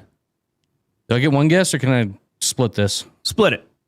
I would like the Canadians or the Sharks. Okay. Sharks. Oh. The Sharks have the best prospect pool go. Like that's why I said scary. Scary, very scary. Because the Sharks are a team on the rise in the Oilers division and could wreak havoc on this division. Oh, and soon. They were close last year, just nipping at a playoff spot, but didn't get in. That is scary. My guess for... And the second team might also be scary. The Anaheim Ducks. Both in the Pacific Division. Yeah. So the San Jose Sharks, the top-ranked team in terms of prospects and players under the age of 23. Anaheim Ducks are second. Then, Brendan, your Montreal Canadiens third, which is scary, and scariest. Yeah. Chicago Blackhawks fourth. You guys were right on it. Bang. You guys are all over this. Now, is this a point of contention for Oilers fans? Is this something that, oh my gosh, the sky is falling, or is this where the Oilers kind of are right now? You know, like we all understand what happened with their top prospects throughout the years, recent years, with them being snapped up by Buffalo, essentially, right? Our top, the Oilers' top prospect right now is Ike Howard. Yep. Would you dispute that? It'd be, Ike Howard, Quinn Hudson, Tommy Lafreniere. I mean, Akey was drafted a few years ago. His development really isn't at the point, I think, where the Oilers wanted it to be. To answer your question, though, I don't think it's really a point of contention. If they had a higher list, like if they're in the top 15 or top 12, you would think that would be huge from the 12 to 15 range. It's something that you can look forward to, but also as you have pieces to use as trade chips. Now they sit 31st ranked, the second lowest ranked team on that list for an NHL pipeline prospects and players under the age of 23. The Oilers are from that article. It isn't a bad thing necessarily, but I think it also isn't good. It's a terrible answer. It's kind of on the fence. You could look at it good in one way where you are on this journey, you're on this path here. You've made it to the Cup final 24 and 23, and then first round in this most recent year in 26. You're going to draft later, which means you're not going to be able to pick as many great prospects. I also don't think the Oilers have drafted as well, so they haven't had a high-ranked prospect pool in a while. It means you have more veteran players. They have been an older team, more experience, I guess you could look at it, which is a good thing. You're on the right trajectory to kind of not have much in the cupboards because you have it all out there in your NHL team.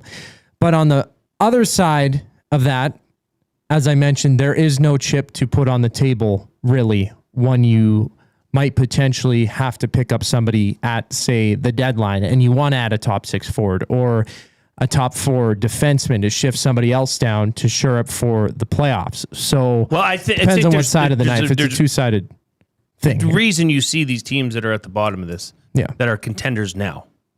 I mean, Avalanche, Oilers, Stars, Golden Knights, Jets, Panthers, Senators, Lightning, Wild, Hurricanes, Devils. Those are all teams that are contending. There's surely playoff teams. I don't know if you'd consider them all cup contenders. But yeah, you have to empty the cupboards to get salary cap, to move players around, to bring in, free agents. Those are often the trades that you see prospects gone in. So yeah, just interesting to see that. I was more interested in seeing the other side of it, the top teams. I would like to know when the Oilers were, drafting McDavid, Nuge, Hall, Yakupov, how high would they have been on that list? Because with all those first overall picks, with all the misery that the fan base went through, the drafting still wasn't great back then.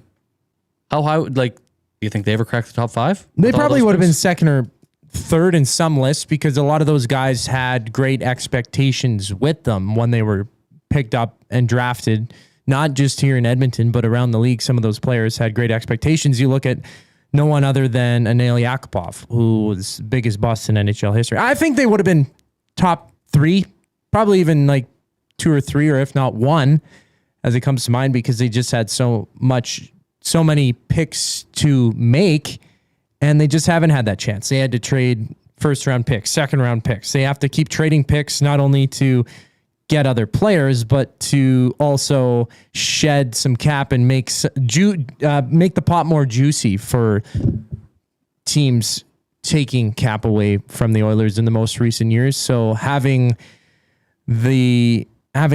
half your draft picks in a draft class is going to bring you down a notch in these lists. But to see the San Jose Sharks ranked at 1 with the team that they have is super scary. And the Montreal Canadiens at 3rd with a team that was right there. That one's more concerning to me. And the Ducks after their off season and the cap situation they've put themselves in.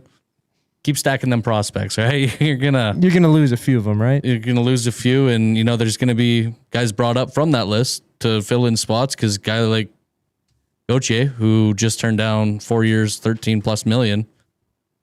They only have so much in cap space, right? Like, can't pay your whole lot for top line. Yeah, they're they'll be in a little bit of a pickle with that deal, I think. Big time.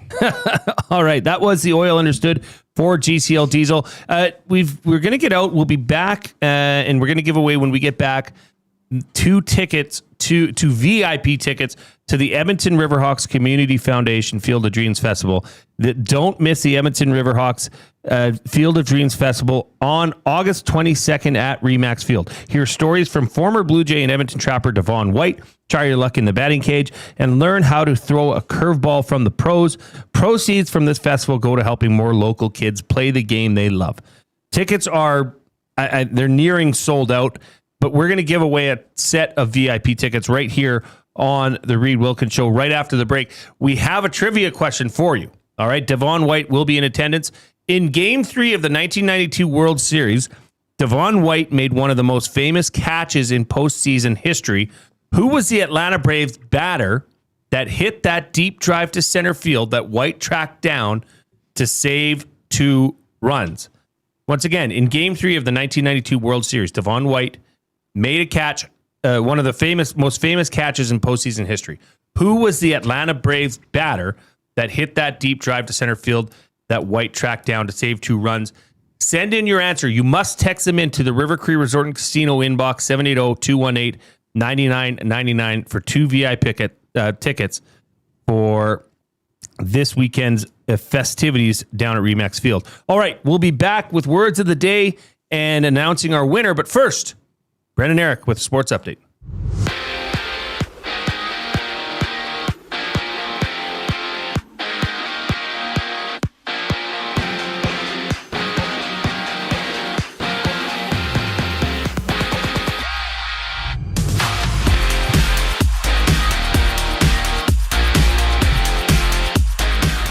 The Jays back in action today as they open a 3-game series against the Tampa Bay Rays. Jose Soriano taking the ball for the Jays, while Nick Martinez throwing for Tampa. Top of the 4th, the Jays pressuring 2 men in scoring position. They still hold a 4-0 lead. And 1 out in that top of the 4th. Everywhere else around the majors, all 30 teams in action. The White Sox visit the Cubs. The Nats take on the Rangers. The Dodgers battle the Rockies, and the Angels face the Astros in Houston. Over in the CFL, former Elks quarterback Trey Ford is taking first-team reps with the Ticats. Hamilton will host the Argos Saturday, kickoff there at 5.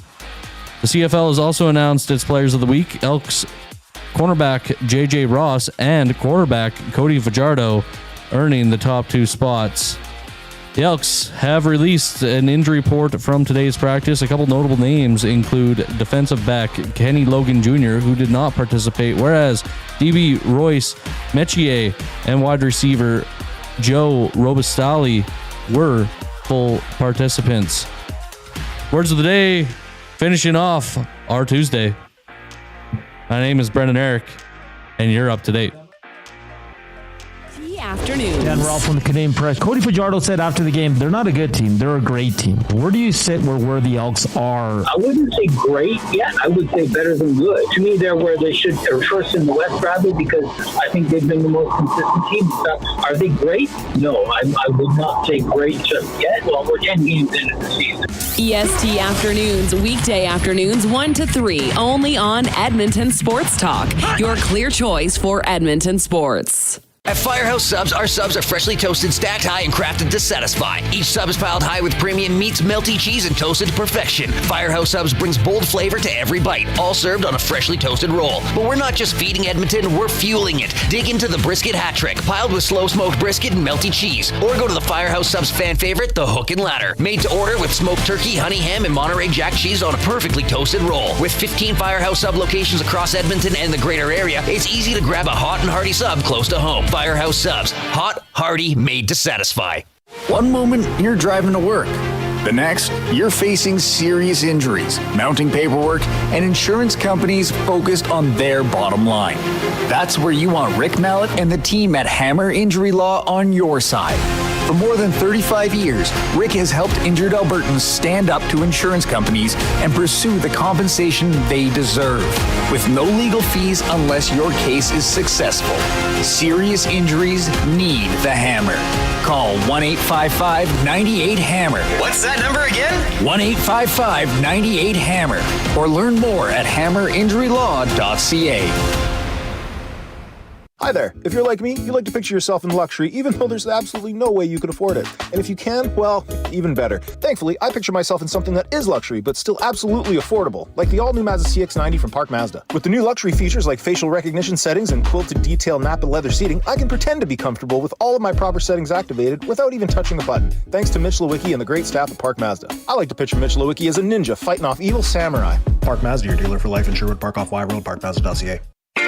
Your brand deserves more than just a whisper, it deserves a buzz. At the Hive Product Marketing, they specialize in promotional products that bring the buzz. From eye-catching giveaways to unforgettable keepsakes, they got the perfect products to make your brand stand out and get noticed. Visit the Hive Product Marketing and let them create the buzz your business deserves. The Hive Product Marketing, the official merch partner of Edmonton Sports Talk. Visit them online at thehiveproductmarketing.com. Looking for a winning strategy for your retirement? Contact me, Joaquin Gage at K4 Financial, where expertise meets dedication. I will always look for a careful approach to your retirement, ensuring your financial future is secure. From tailored strategies to clear, actionable advice, I'm here to guide you every step of the way. Don't leave your future to chance. Get in touch with me, Joaquin Gage, today at k4financial.ca or email joaquin.gage@k4financial.ca to start planning for a brighter future and a more secure retirement.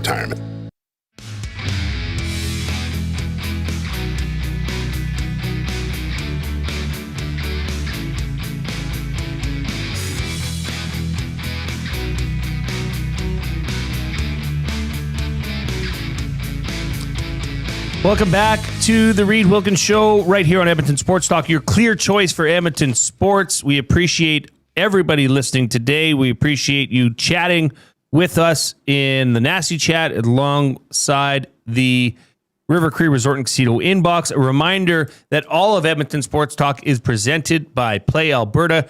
Visit www.playalberta.ca/EST for more details. And for those of you that played along with Jay's Play of the Day, unless things totally fall apart, this is looking good because Alejandro Kirk just hit a single. And Brendan, as you and I were talking in the break, Tay had texted us into the River Cree Resort and Casino inbox. However unlikely, there's a chance for Kirk to hit a cycle. And I think that's exactly how you put it, because for that man to get a triple that would have to be a double with a couple an of error. errors. Yeah, I think he's not the most fleet of foot. Okay, it's okay. He's a catcher. How many players have hit for the cycle this season? 3. Most recent was Tristan Peters, Chicago White Sox, July 10th. And then Bryce Harper and Pete Crow Armstrong hit for the cycle 5 days apart.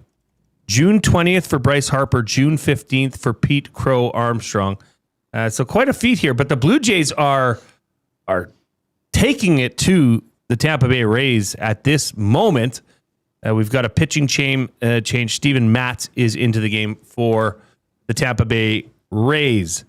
There's a lot of people guessing the wrong player for the trivia for 2 VIP tickets to the Edmonton Riverhawks Community Foundation Field of Dreams Festival. I still have them available. In Game 3 of the 1992 World Series, Devon White made one of the most famous catches in postseason history. Who was the Atlanta Braves batter that hit the deep drive to center field that White tracked down to save 2 runs? I will give you a hint. It's not David Justice. I wonder if you know this, Brendan. I don't want you to say it just in case you get it right, but there's a lot of David Justice love right now coming into the River Crew Resort and Casino inbox. Well, Jay, bang up job though so far for this bet. I mean, to have a bet hit on air, that is SD worthy. I mean, it's 6-0, and part of Jay's play of the day, the hardest part at the start of it was Jay's plus 1.5. I mean, they're up 6-0, so they've got a huge cushion, a 7-run cushion. You better knock on that desk, man. Oh, this is stupid. Why did I even say anything? Jeez. Brendan, can we delete this from the file? Can we go back in time? Forget it. Not superstitious. I'm only a little stitious. We're good. All right. The Esties are presented by Mr. Mike's coming up September 15th at the Varscona Theater. Wednesdays just got saucier at Mr. Mike's. It's Wing Wednesday, every Wednesday from 4 p.m. till close. Get 10 wings for just $10 or go big with the wings and frings platter for $19.98. Dine in only. Mr. Mike's. Eat locally, enjoy casually. Friend of the EST of the Year is the category that we'll be discussing today. Koob, I don't know. This one always gets me because I love all these episodes. Why don't you list out who the nominees are? Yeah, very, very easy to find the Friends of EST. We play them outside of our regular 6 to 6 programming. Throughout the evenings and in various time slots there throughout the week. So EdmontonSportsTalk.com, you can go to shows. Friends of EST, The Pipeline Show with Guy Flaming, Crush Performance with Steve Crushell, Sobeys and Safeway Liquor. Jeff Crushell. Did I say Josh? You said Steve. I don't know who any of those people are, but I know who Jeff is. I don't know why I said whatever. Jeff Crushell's an absolute beauty. Sobeys and Safeway Liquor Beer of the Week. The Elks Call, the Turf District, MCTV podcast with the host, Mark Majot, on EST Afternoons earlier today. And What Were We Saying with Big Uke and Tube Socks, and also Taki Balboa on this list for the Esties Friend of EST. Well, there's certainly a lot of good candidates there. It'll be interesting to see, how the ultimately the vote goes. I know Guy won one, I think, in the Esties inaugural show. And I believe it was the Elks Call. The Elks Call, which, by the way, I will be on tomorrow night. Hey. 7:30. Now, I don't know if they air it live, but I'll be on the Elks Call.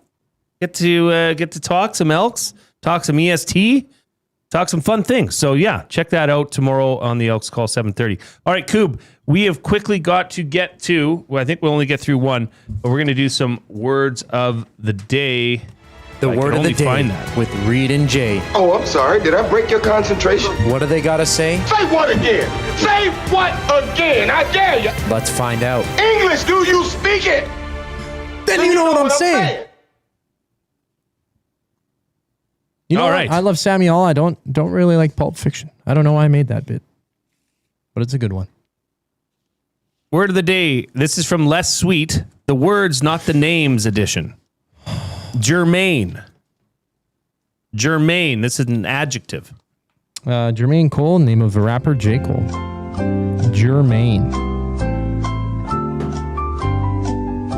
Germain.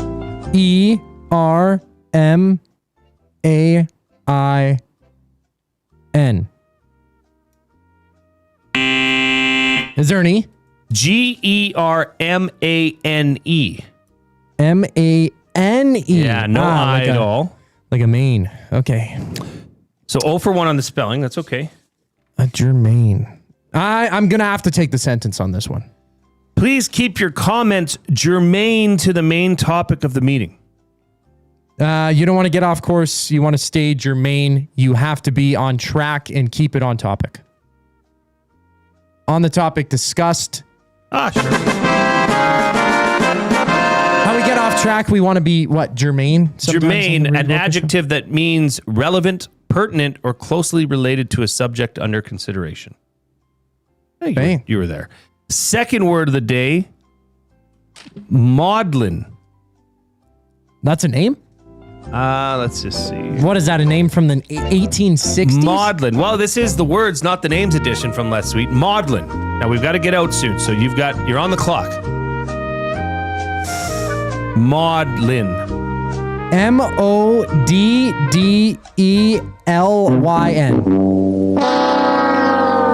Sorry, Koob. It is Maudlin. Maudlin. Okay. I'm going to give you the sentence. Okay. The band played a slow maudlin song at the end of the show. Melancholic, just, I don't know, evoking emotion, sort of sad. Good job. An adjective that describes someone who is overly sad, self-pitying, and deeply sentimental. Often annoyingly or dramatically. Well, okay, that last part, I was going to say that's like YouTube Trev sometimes. All right, we've got to get out, but I do got to get to this first. I've got an updated statement from the Edmonton Marathon. They have admitted that there was an error in the measurement of the track. Breaking news on the Reid Wilkins Show. We got to the bottom of it. So I for the sake of the runners, for the sake of our guest that was on today, Mitch Walls, I hope this brings you some comfort, but at least they're owning up to it. All right, case closed. That's how you do it. That's how you move on. All right, thank you. This has been fun. Thank you for tuning into the Reid Wilkins Show right here on Edmonton Sports Talk. Big show coming up tomorrow, but it all starts at 6 a.m. with the Nielsen Show on Edmonton Sports Talk and 95.7 Cruise FM. On behalf of myself, Zachary Kubusch, and Brendan Eric, thanks for tuning in. We'll talk to you tomorrow.